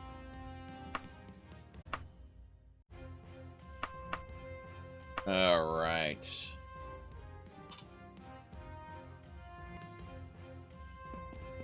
Alright. Let's head on up here. I fell in a pit with a bandit. Managing to parry some of those strikes, which is kind of scary. Climb. That's not an orc, that's just a man. Orcs aren't men, you know. That is a woman. With much heavier armor than the other guy.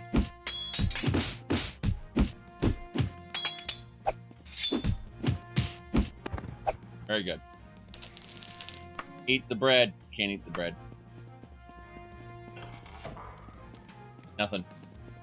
Lockpick. It was not successful in getting anything once I got into the lockpicked area. Fortunately. Locked area. Nothing. Uh-huh. Really? What does that wall say to me? What is that wall saying with its texture?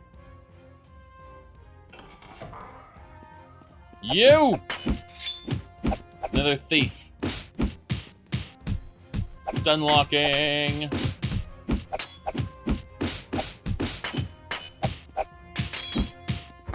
There we go. Steal, steal, steal. Oh no, my locator device. Get back in the wagon. Wagon? My backpack is wagon now. Up, fell. Climb.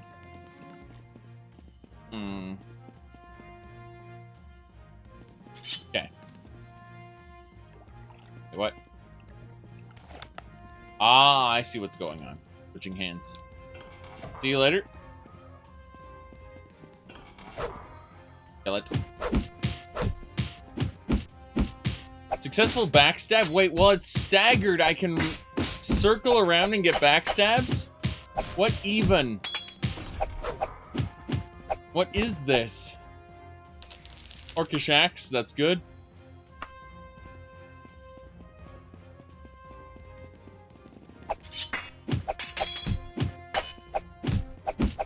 Successful backstab again. So I can initiate backstabs by rapidly stunning the guy and then just kind of circle strafing around him like, bam, you're stunned, get behind him and stab. That's terrible, by the way. That's absolutely terrible. I think the combat stagger's a bit too much in this, to be frank. A treasure chest with nothing in it. And a waterlogged bed I can sleep in. Yay!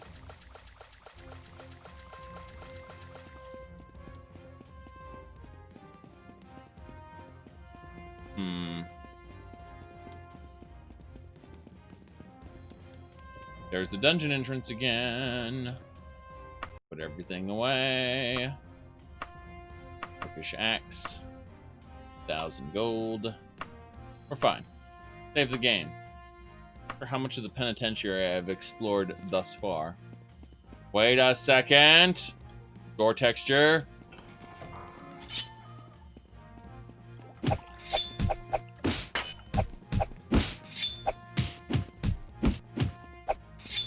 Very good. Burglar, backstabbed to death. Very, very good. Ebony. Yep.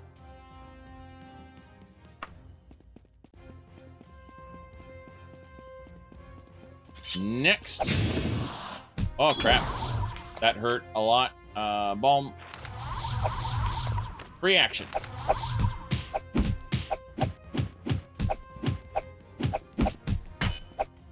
Successful backstabs kill the Nightblade. Eat the apple. Grab the ivory. Continue. I just guessed. I didn't even see that one. I just guessed. Like, I know this tile. I know I've been in these modules before in different dungeons. Pretty sure I've been in this dungeon before at some point. But, yeah. That'll do. Eat the apple.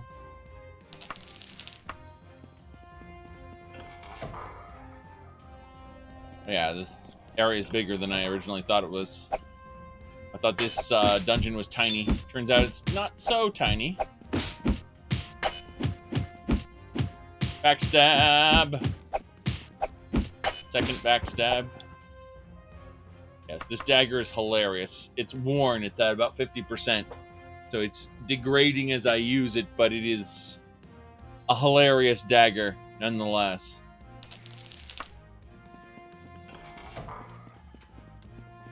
Stab, stab, stab. Those were some successful backstabs. I'm going to say successful, but successful isn't a word that I know of. You feel somewhat bad. Ah, crap. Willpower, personality, poison. Can't cure it that way. Cure poison. Okay. Stamina. About magic. Restore power. Here's my restore power potions. Hold on. There's something going on here. Heal true, healing, orc strength. Might as well grab orc strength as well. 1, 2. Restore power. Very good. This is fine.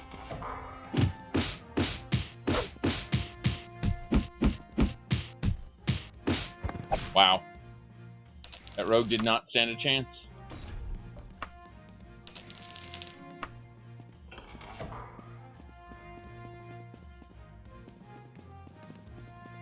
Up and away. Wait. Hello. That's a gold piece. Very good.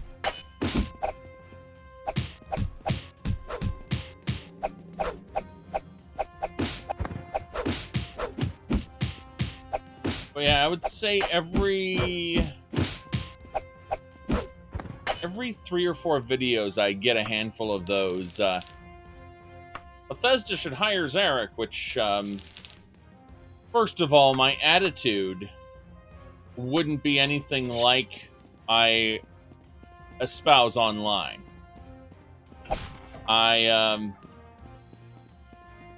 You know, when an employer tells you to do something, you do it. It's not like, I could constantly point out, your ideas are shit, you should do it this way. So yeah, someone mentioned earlier, they just want to see Bethesda do their, whatever was in their fantasies. And, say, oh well, it's because, Zaric joined them, which it would not be the case at all. I don't think that a AAA studio, or anything resembling a AAA studio at this point, is capable of making the kind of game I want to make. I think that an indie studio would have to make it, and I suspect that I would just be a consultant if I were to help make it, because I'm not the, I don't like programming. And I know this because I learned C++, and I got to experience it firsthand. I don't enjoy it. So, yeah, I don't think I would, spend... hold on a second. Oops. I'm gonna say, time I could spend writing, I just don't see myself programming and then potentially making something terrible because I'm, quite frankly, not good at it. You can't will yourself into being good at something you simply aren't talented in. Trust me, people have tried.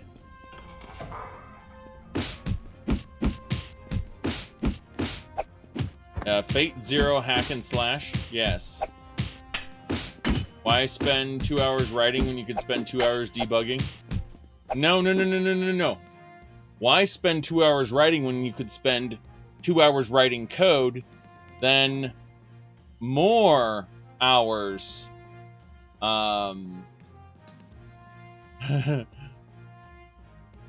more hours debugging, and then realize you have to refactor all your code because you didn't approach it the right way.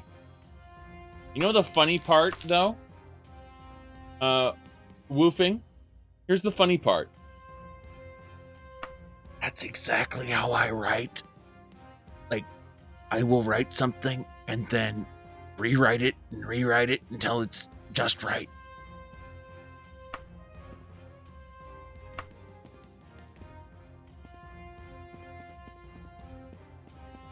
Huge amounts of time wasted.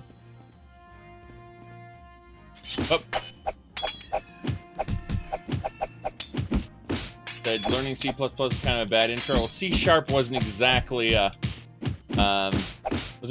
thing that was taught. All right, mithril mail, excellent. I mean, things like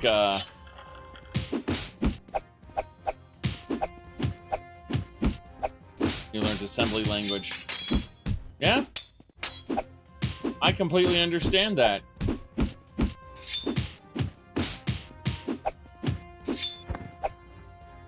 Mm-hmm.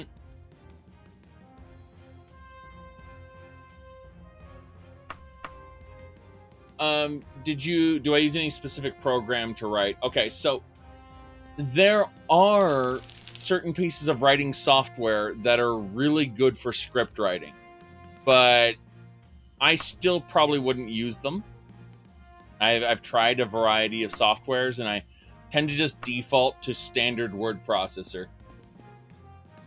And then everything gets dumped into either Slack or Confluence. Ooh, no, run. Okay. Hey, stop it.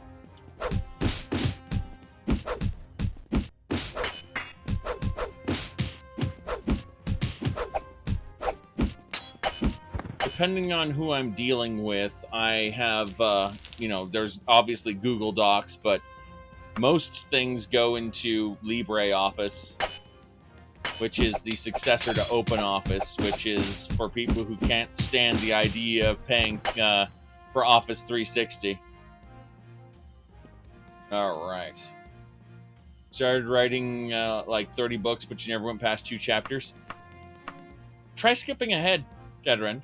Like, write here's a good cheat, all right? Start writing up until you feel like you're blocked and you cannot write anymore. Then, write a very simple outline for what you want to happen. And somewhere along the outline, you should be able to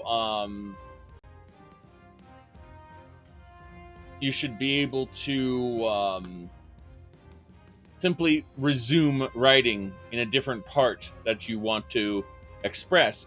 And you may find at some point, Zhakaron, that the part you want to write redefines what you wrote before. And maybe it gives you a new perspective on how to completely reorder everything. That's the difference between exploration-based writing and the kind that's planned out in advance. And you may find, like, there are people who will meticulously spend hours, months planning out all of the intricate events that happen in a novel. However, equally, you'll find people who will simply write, rewrite until they have something they want. Exploration-based writing is far more rewarding to the individual, but very often doesn't create... some people will find logical inconsistencies in it, and they will insist on a more concrete, let's just say... sorry, I'm horribly off track here. I need to actually look at this really quick. Someone sent me something I have to pay attention to. Okay, there we go. So, back to it. Yeah. Distractions. You said making a flow chart and then making a story based off that. Yes, exactly. Don't you need to know the end before you write? Sometimes. Sometimes you don't. That's what I'm talking about exploration-based writing. The idea that you are, yeah. You can write from the end, obviously. You can write with you may know the end, but you may not have the words and the exact phrasing ready.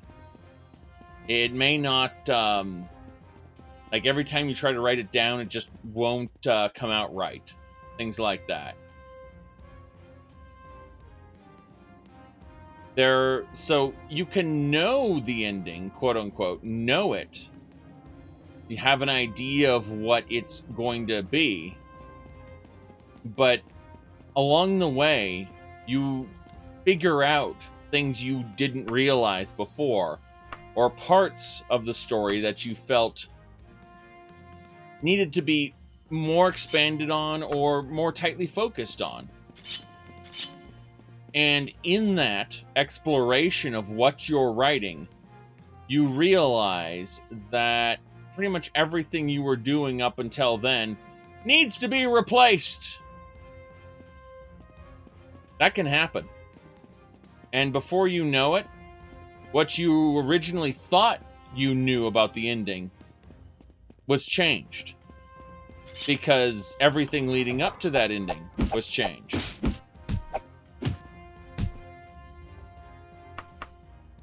Are you trying to write a specific set of events? Or are you working in a theme? And are you following the line of thought with a character? Like, it's easy to think of characters as puppets that you control, but if you start putting yourself in their perspective, you start trying to think as they would in that particular situation, you might find that your intended course, what you originally decided they should do when, didn't make sense and needs to be rethought or retooled. Sometimes, get this, you will write from beginning to end, you'll think, that's great. That's exactly what I wanted, right? Take it to an editor, someone who will review, they'll read it. They'll not only correct spelling and grammar, because, spoilers, you do not need to be good at spelling and grammar in order to write. But you take it to someone who will review the entire thing privately and pretty much tell you their opinion on it. And you realize that you've made some pretty huge mistakes, and in fixing those mistakes, it completely changes. Like, it's like a drop of water in a pond. The ripples go out, and the entire surface of the water's changed. So, the question, don't you need to know the end before you write? You should know. You should have a general idea of the end before you write. But if you think that it's as simple as simply knowing where the end is and where the beginning is and simply filling it all in, it is not that simple. And if it is, then, well, congratulations. You've cracked what tons and tons of people would love to have that kind of ease.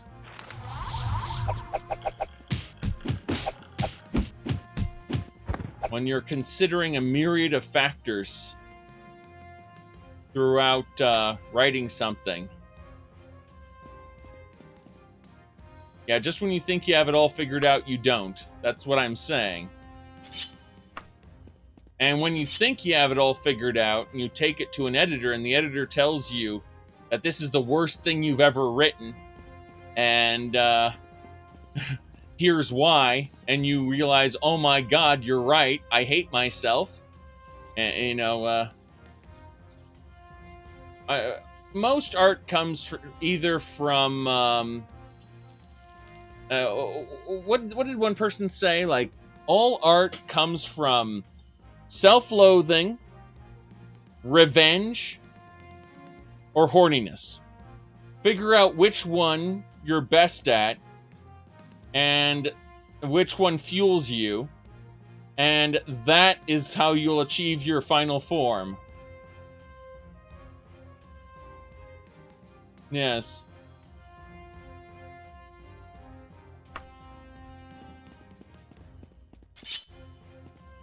In stories, you set the rules and bend them all you like. That's the theory, yes.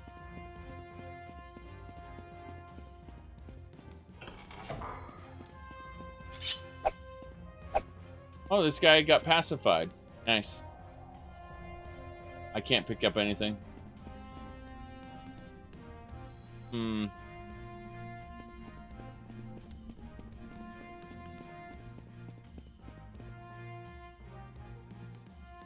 He said, even getting comments from professors depresses you?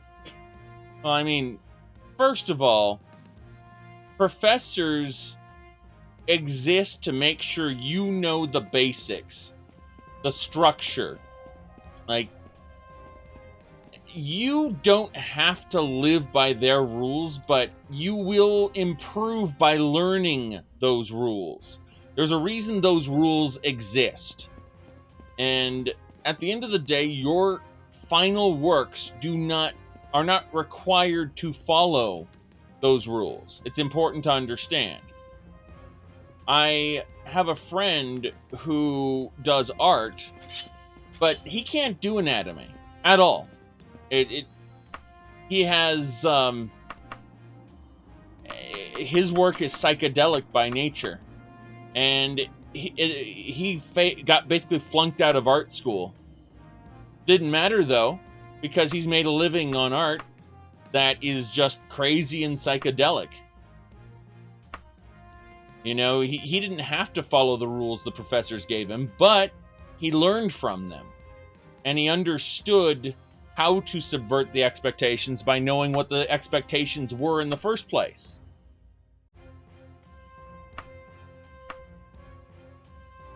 All right, let's start putting stuff away. Anything else I need to put away? 5,000 gold. That's fine. There's value in the feedback your professors give you. It's just that you are not bound to live the rest of your life based on what they have taught you. However, you should enrich yourself in what they teach you. In other words, understand how to make it serve you. You can absolutely be the exception to the rule, but you need to understand the rule, basically.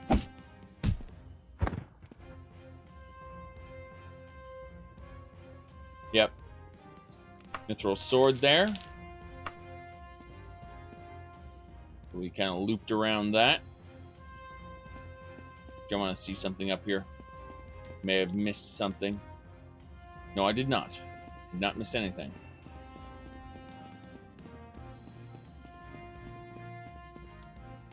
Up here. Backstab.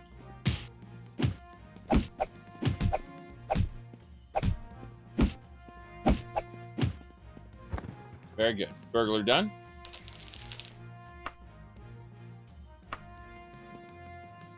Aha. We need to hit a switch somewhere, I think. No, we can go straight up.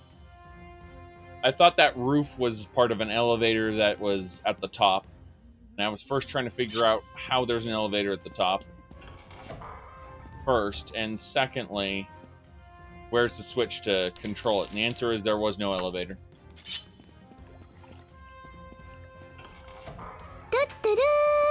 Emergency alert. Thanks for subscribing again.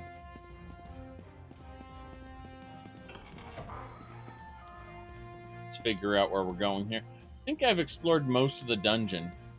I'm actually very pleased with what we've explored thus far.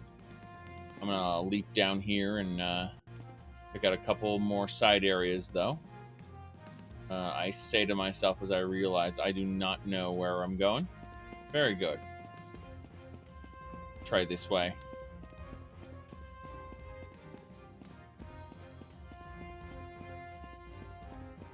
Okay, that is indeed the path I haven't taken yet. Over here. Happy. More spell blades. He tried to hit me with 3 spells of damage all at once. I have my Magicka Restore item on. So what happens is he's actually feeding me magic with his attack spells because I'm rolling the dice and I'm getting the absorb every time.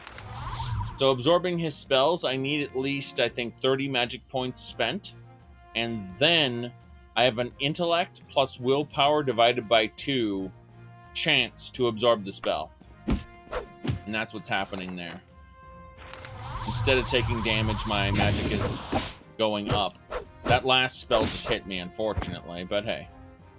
Dwarven Wakizashi, that's good stuff. Dwarven Shortbow, that's also good stuff. Don't need any of the steel stuff, though. Don't care about any of that. That leads us back in there. Okay. I see where we're going. I understand it now.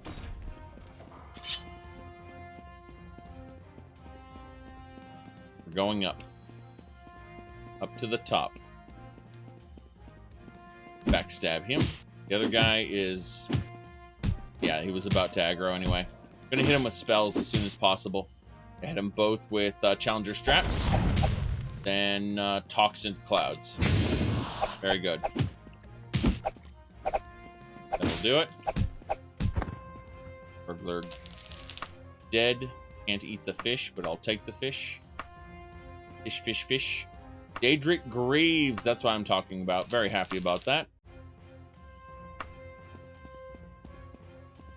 There are so many possible paths I can take. Oh, it's the guy who I pacified earlier. Right.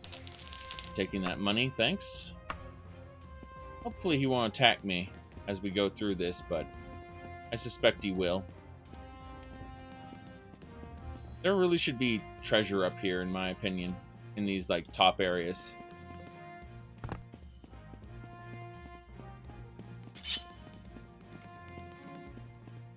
Here we go.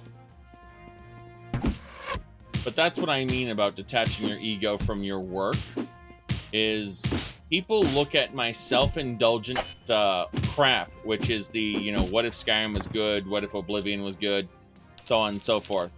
And that's just me doing a little brainstorming session, not putting a whole lot of thought to it, just, oh, hey, if I wanted to change this up and I had unlimited money and staff at my disposal, what would I do?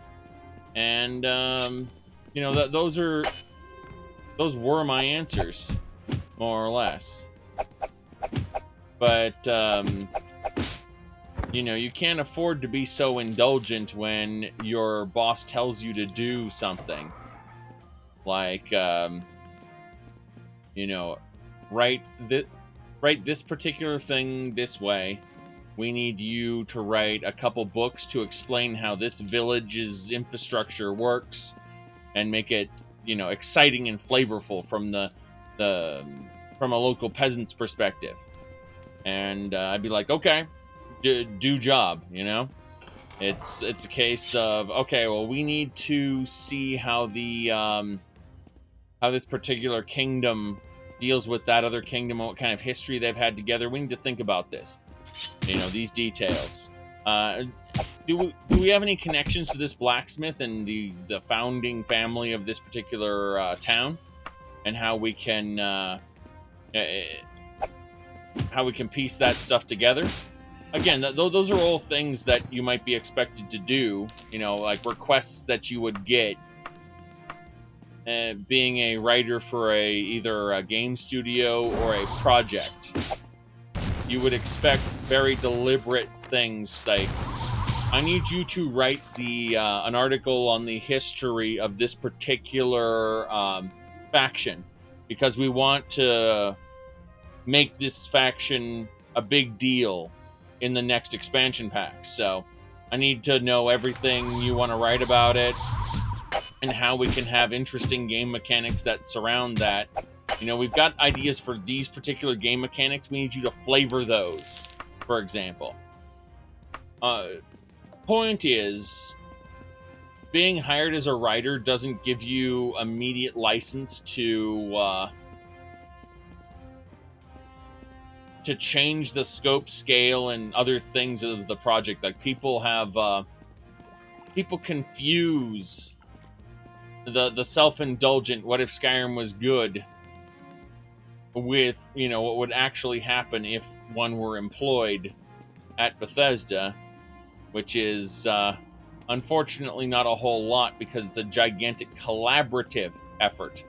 Which means, while I can stand here and say this particular idea is trash, right? I couldn't actually do that necessarily in a writing room or, you know, in a studio. I would have to say, I would have to offer up a bunch of alternatives and say, this might be better. Look, I respect your opinion, your idea, but how about we try this instead? This might be better. See? You can't be an asshole to people in real life like I can get away with in my live streams and I'm just circling around here. Okay. And in my YouTube videos. So where's the fun in that? I ask you. When you combine your hobby and work, then the hobby stops being strictly a hobby and becomes work. Upside down skeleton. But, like, there are so many people who loved making YouTube videos until the algorithm told them they had to make one every day forever. And they burnt out.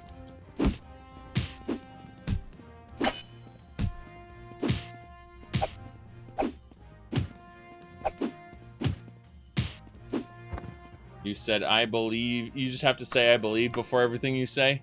That's funny, but you do realize that if you piss off your coworkers constantly, all the time, including your boss, you probably won't have a job for very long. You have to work as a team when working on a collaborative project.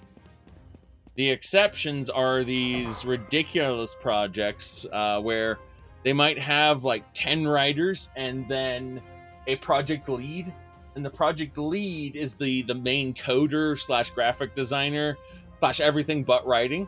And then all the other writers are writing little books and bits and pieces.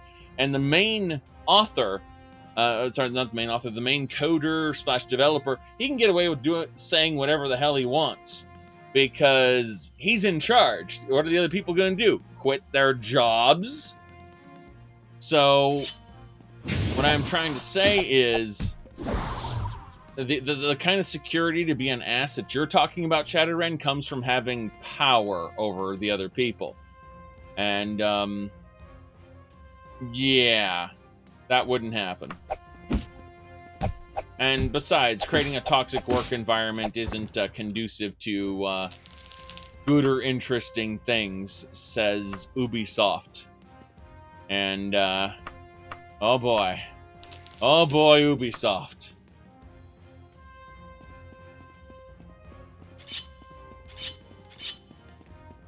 I'm flashing back to BioWare Magic now, even though it's completely unrelated to what we're talking about.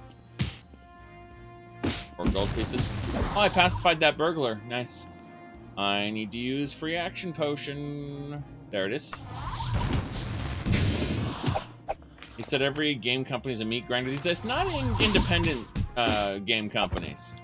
But certainly the big ones. Now, here's the thing. There are a lot of indie studios out there that are passionate. And unfortunately, turns out you can't eat and live in passion. Not sustainably, anyway. I could make an argument for the first thing, but we're not going to. We're not going to.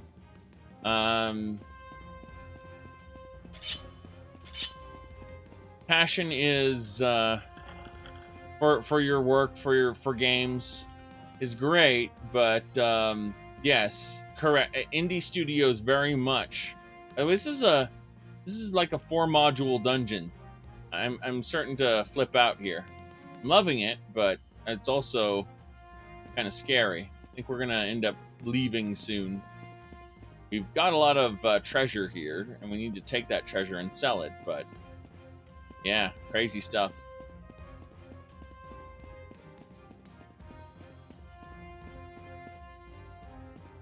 Yes, exactly. Don't find out how the sausage is made is very true for games. I respect game developers a lot.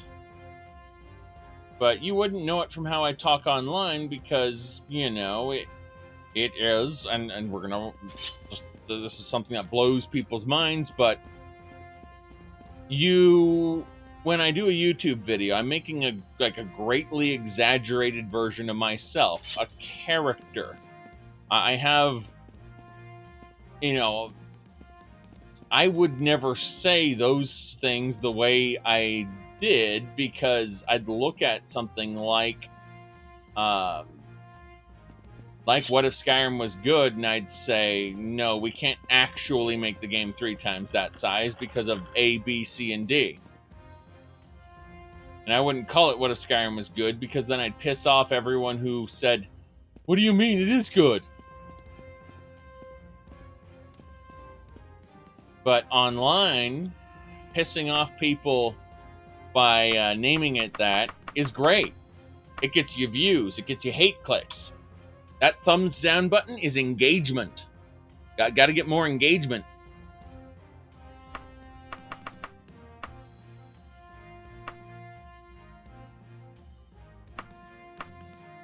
Mostly I'm just trying to say people really don't know what they're talking about when they say, hire Zaric. No. Alright. Well, we're done here. What did we get? We got...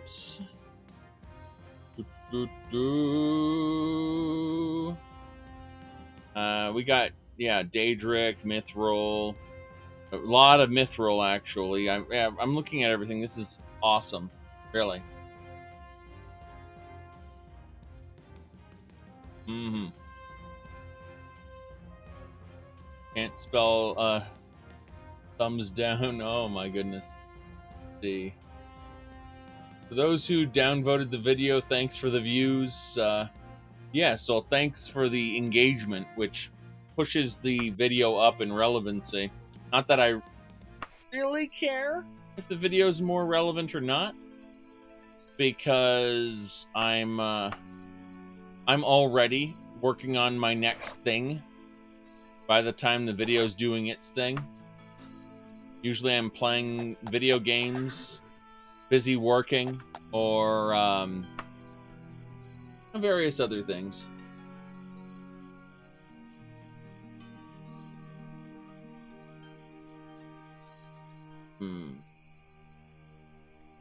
See what else.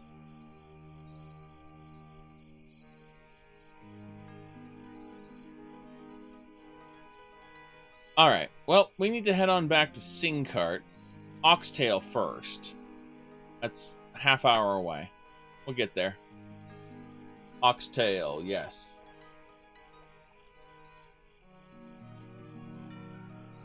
Enemies seeking to end my travel.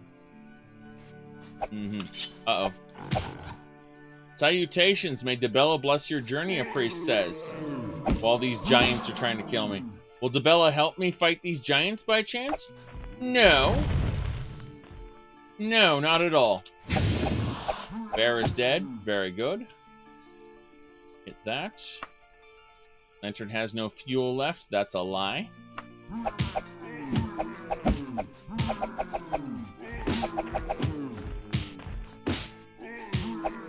But I'm kind of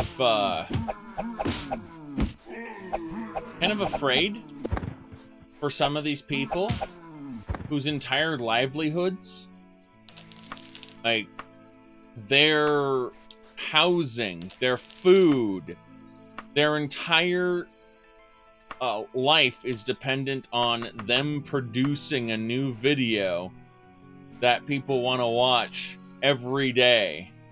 Like, I legitimately fear for these people because that's not sustainable. It really isn't. And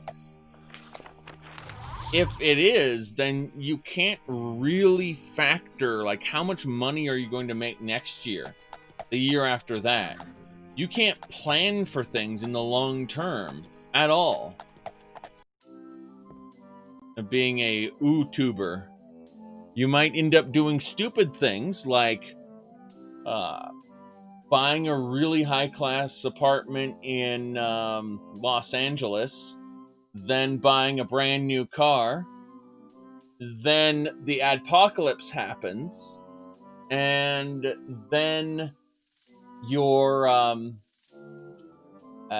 channel is targeted for demonetization, and you've already and then your second channel gets completely demonetized, at which point you have to live off Patreon donations, and as you said, put slightly not safe for work thumbnails. Yes, and then they and that way the people on Patreon can see uncensored versions of your videos before they come out, and that's how you live now, is by pandering to people's libidos desperately, like some not safe for work artist, except you don't make any of the art yourself, you make videos. I'm talking about a very specific YouTuber here in the Skyrim / Fallout space. Just because he's such a vulnerable example. Just how you can say, this is the... It said, no worries, you can live off your successful Twitch gamer girlfriend. That'll be more stable. Oh my. Oh my. Yeah. Imagine how that would work, though, having the dynamic of the relationship change. If you say live off your Twitch streamer girlfriend instead, think about it like this. You would, it would completely change from you being the primary provider to her being the primary provider. And what if she had her own aspirations? Like, you know, actually becoming a medical practitioner. I'm thinking now about Total Biscuit. Total Biscuit's wife actually wanted to become a go back to like nursing school and become a nurse. And Total Biscuit told her, you already have a job. Like, you're my manager and you're doing my, you know, you're basically running my channel. And after he got sicker and sicker, he, you know, said, well, you're going to do the channel now. And can you imagine how terrible that is? Just be told, like my dying wish is for the show to go on and you're going to do it when you really don't have that passion to do it yourself. You really don't have that level of charisma or even talent. Not to, I mean, she's a good person, and I actually follow her on social media, believe it or not. Like, I really do, because she's a good person. It's just that she was not fit for that role, like as the show host. She could have been a guest or like a second person, but she doesn't have that quality you need to sit there and moderate all the different voices in the show. She would, you know, be another person chipping in, and she just couldn't. She was not a substitute for him, and it was honestly really sad to see her try to be a substitute for her her now dead husband. And I was gonna say ex-husband, you know, which is technically correct, but let's be honest, she's the widow, and like how much that impacts your life. That's just crazy. Late husband. Thanks for that's the word I was looking for. Yes, and I missed it by a mile while reading. Instead, you can jump, sprint, and move to the side while fast traveling. That's what caught my eye while I was trying to get out that word. Was someone telling me that I could jump, sprint, and move side to side while fast traveling. So that kind of confused me a bit. Yes.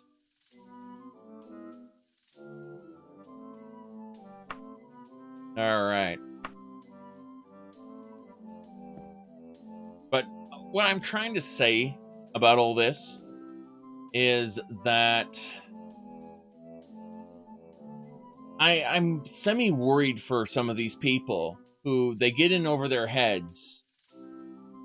Their income isn't stable, and yet they're living in the real world. They have rent to pay and bills to pay, you know, they need to eat and so on, and yet it's just up and down.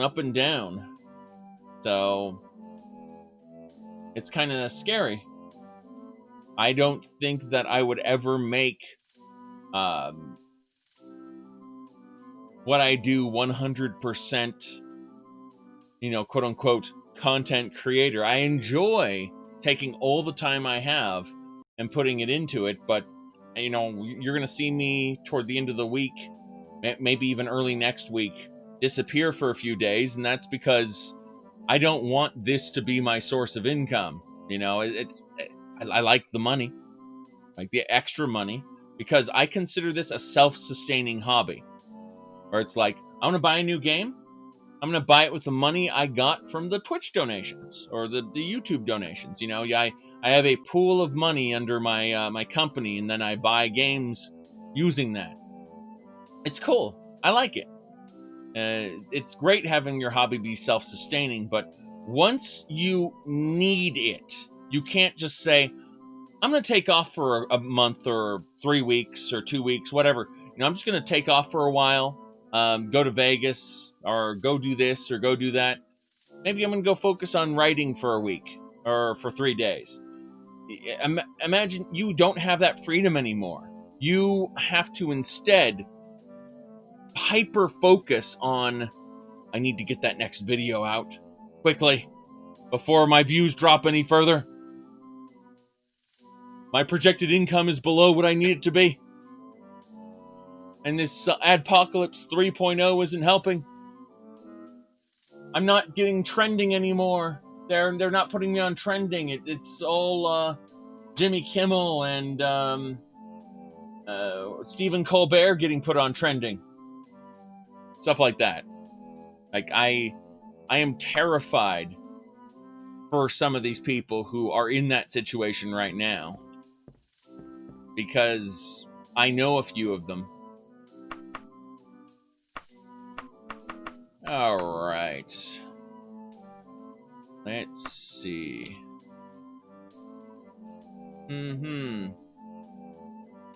Ooh. Make Minecraft Let's Play, split it into 10 videos. Yep.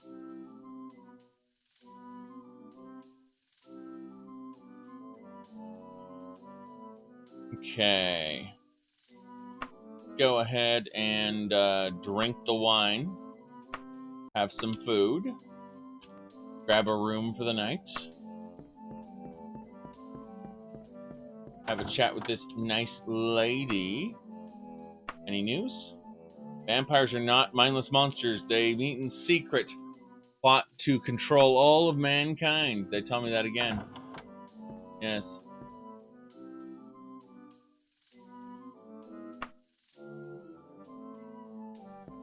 Stealth, backstabbing, restoration. Very good. Go ahead and cast stamina. Balm. Jumping. Light. Orc strength. Slow falling. That should do it.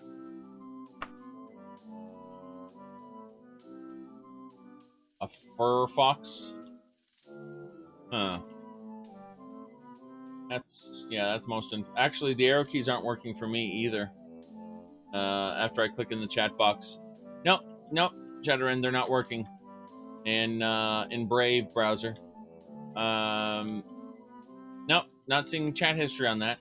Now, my chatty program, which I'm running next to my web browser, that's working just fine. My chatty program keeps an entire log of everything that goes through the chat. So I can easily just hit up and go. But no, the web browser doesn't like you. Or doesn't like your idea, sorry. We're gonna have some salmon... Oh, wait. Rabbit ragu. Yes, rabbit ragu. And then Nereid wine. This is fine. Okay. We are outside in a nice oxtail. And what's going on here? The question is, there's a silver sword. There's an equipment store. Let's go check out the arsenal first. The arsenal should be right next to me. Yes. This is the equipment store. We'll go there. We need to sell the meat we picked up anyway, so it's fine. Hello, sir. I will sell to you the meat, followed by more meat and fish, which anything that can spoil, I'll sell it to him. 31 gold. Very good. Ooh. All right. That should do it.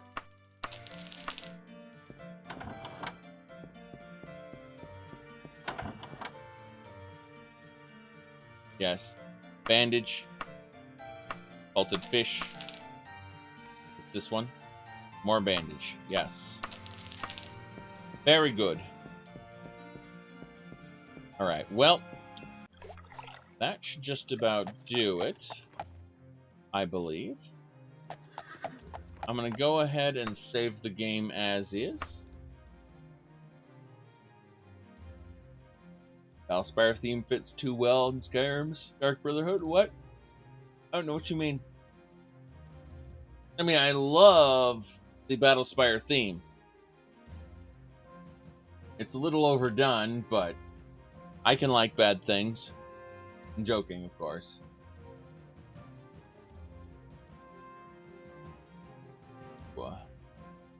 Almost ready. Yeah, we just need to run over to... We came to Oxtail already. We could go to Arkcart, but I want to head to the capital, so I think we need to just kind of run across the wilderness to Singcart. Yeah, we're going to run across the wilderness to Singcart right now. I say as I realize that there is a path this way. Oh, that path turns. A highwayman. We have a bandit and spray guns and centaurs. Oh no! This bandit wants to kill me. Did the bandit have the Spriggans and Centaurs in reserve, or what? I don't know, but what I'm going to hit is the Challenger straps, and everyone's dead. Centaurs are left. You arrogant little bug. Yes.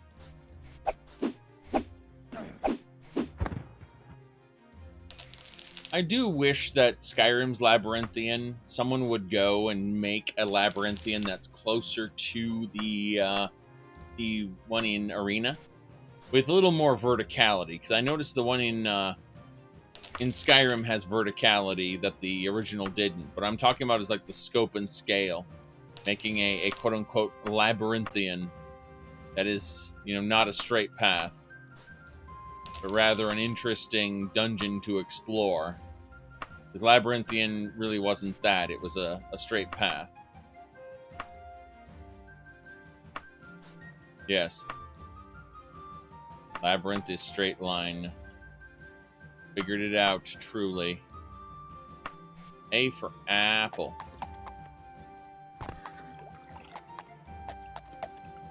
Why, you arrogant little bug.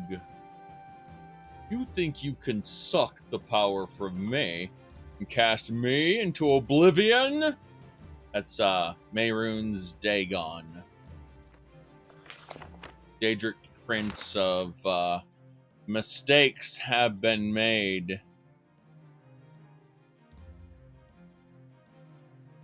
Oh my goodness. Remembering how insane that is. Mistakes have been made. Yes. Yep. Oh look, a hidden door. A high-level door. Barred from the other side every damn dungeon, yes. Now, Fallout 4 actually used the barred from the other side in order to make dungeons non-linear.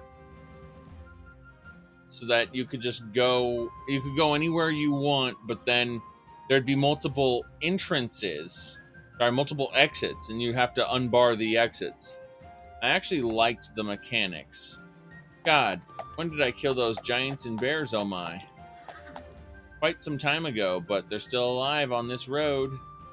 This road remembers, I say, as harpies attack me.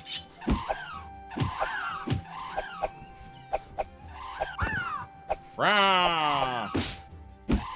Yes, kill the harpies. Kill them dead. That harpy in the sky, swooping down after me. Come on. Jousting. Yeah, I don't think there's anything useful on these harpies. I check anyway, because I'm stupid. And then we'll cast stamina.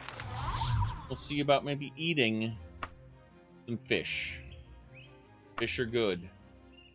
Question is, after eating the fish, is there anything else I need to do? Looks like you should dress lighter. So we're actually overheating. Yeah, it's a cool fall day, and we aren't freezing yet, so let's continue. Okay. Oh, grass? No thanks. Mm-hmm.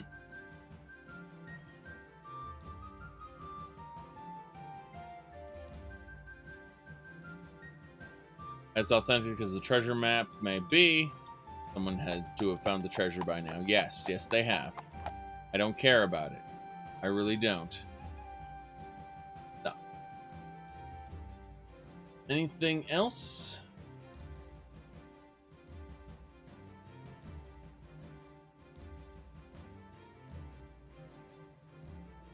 What else we got here?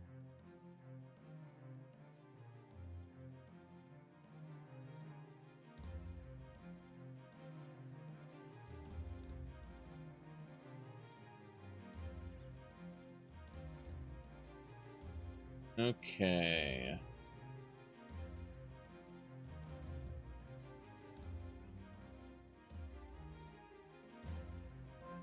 Good.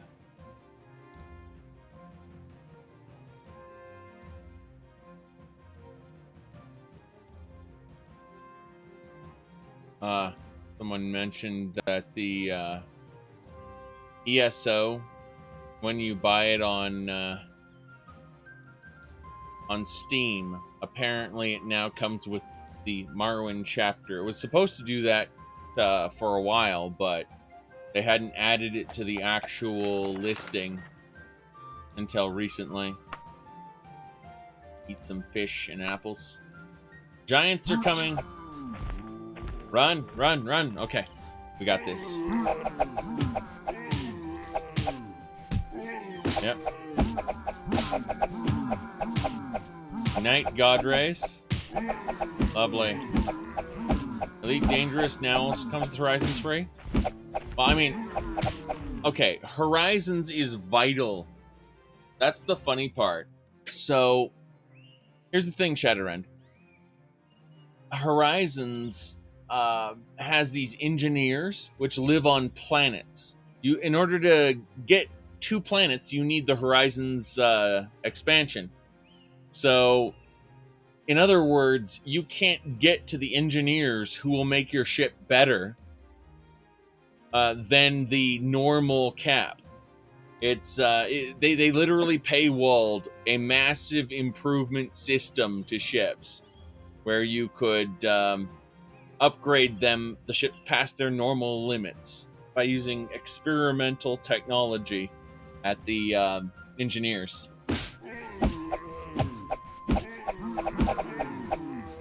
Well, and I have a feeling they're going to do the same thing with Odyssey. Getting out of your ship and, running around like an FPS. Which I think will be glorious, but also far more limiting than people imagine it'll be. Like, a lot of people are imagining Star Citizen. But Star Citizen is pretty much all of that, and then no actual game. So, maybe eventually. Okay. Any wrappings?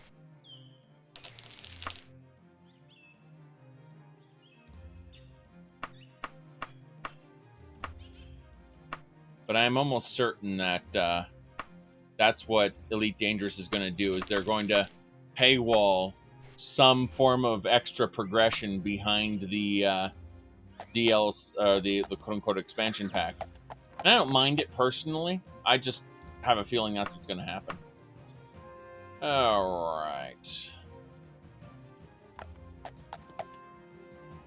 But that'll put people who want to engage in piracy or, bounty hunting or just general PvP, it'll put them at a disadvantage.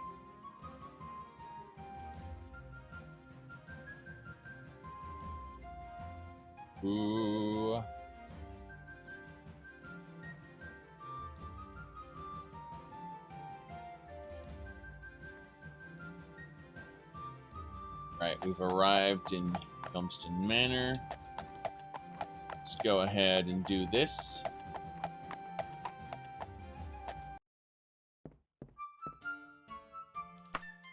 Moonshine. Alright, we got some baked apples. Let's go.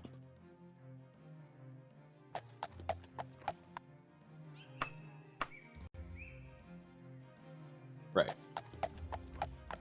Can you shoot your lasers to kill someone in the next galaxy? That's funny, but probably not. I do imagine, first of all, Elite Dangerous is a one-to-one recreation of our galaxy, but it uses some, you know, science fiction mumbo-jumbo for its, you know, faster-than-light speed. It's quote-unquote frame shift technology, which more or less turns what would be complex spaceflight into something more akin to flying an airplane. Not to say that flying an airplane can't be complex, but for the most part, even an amateur can do it. It's usually the landing part that's fatal.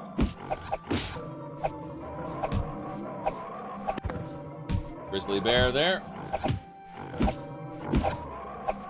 Back off for a second. As for the idea of, you know, shooting something, like shooting out, say, a item, and having that item continue to fly through space at the same level of acceleration all the way over to the next star system, no. Stuff despawns. And weapon fire has limitations. It's, how do I put this? It is not hyper-realistic, although it is infinitely more realistic than something like No Man's Sky.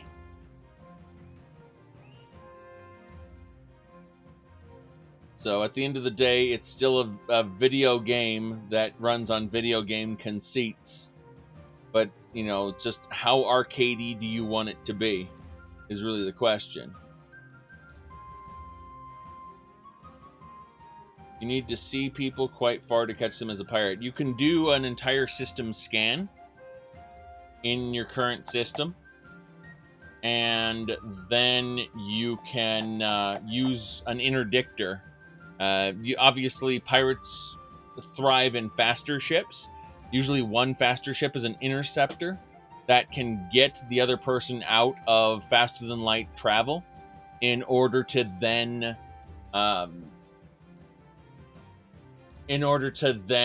have their support, you know, ship come in and blow you out of the sky. Or they can just run circles around you and destroy you anyway. There's multiple ways to approach it, obviously. But there's the idea that you can catch up and even surpass other people in faster-than-light speed depending on the mass of your ship and, you know, how fast the ship goes. You use an interdictor in order to kick them out of faster-than-light speed. And once they're out of faster-than-light speed, even if they're going at full thrust, compared to someone in faster-than-light speed, they might as well be standing still and can be easily caught up to.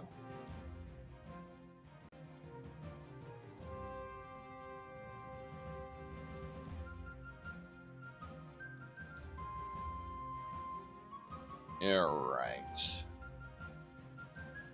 And yes, it is completely possible to be stranded with your faster-than-light drive damaged, not really being able to get there, and you might have to self-destruct, so you respawn, and respawning is a thing. Pool of blood in front of you. Respawning is more or less just kind of downplayed in the, at least in Elite Dangerous, as you ejected and then you were recovered. Whereas in something like EVE Online, you are killed and then a backup of you is loaded into a clone body, and you just kind of come back because you're virtually immortal gods known as capsuleers. All right, let's see. Proceed with caution. Oh no. We're fine. I thought maybe there was something going on. There wasn't.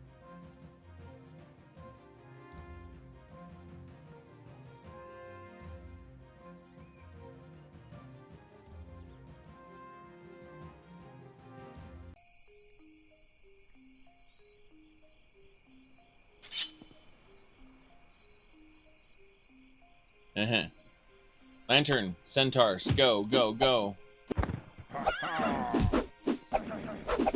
Very good. When you say new Starfield leak, do you mean like 10 seconds of them doing nothing? In which case I don't give a shit about it. Alright, the centaurs are dead.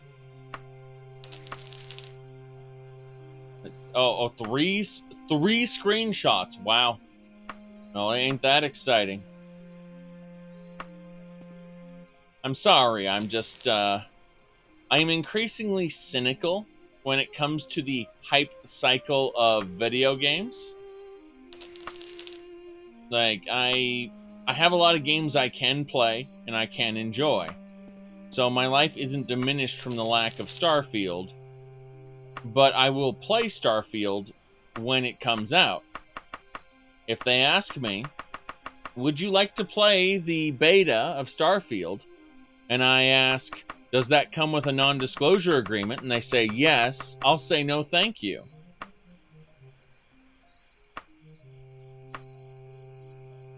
It's happened with most of the Bethesda games up till now, by the way. I'm not even joking. It's like, Quake Champions, would you like to play the beta? There's a non-disclosure agreement. No thanks. No thanks.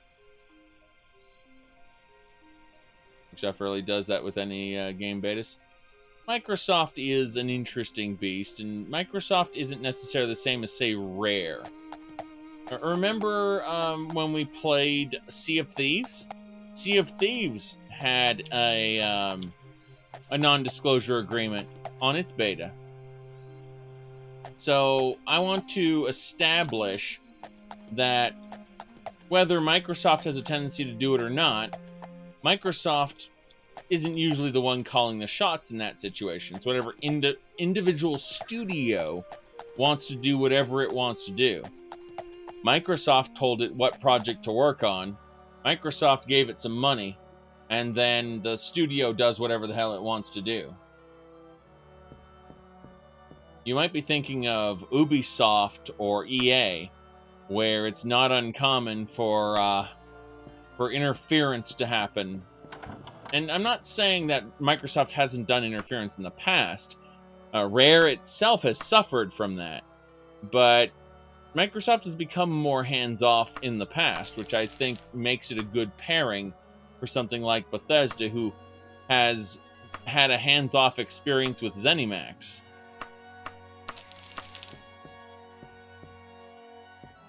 The current culture that exists between Microsoft and its sub-studios is very different from the culture that existed previously and currently exists within other major AAA companies.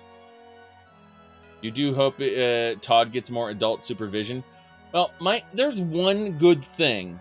Microsoft has a tendency to really do a lot of bug testing.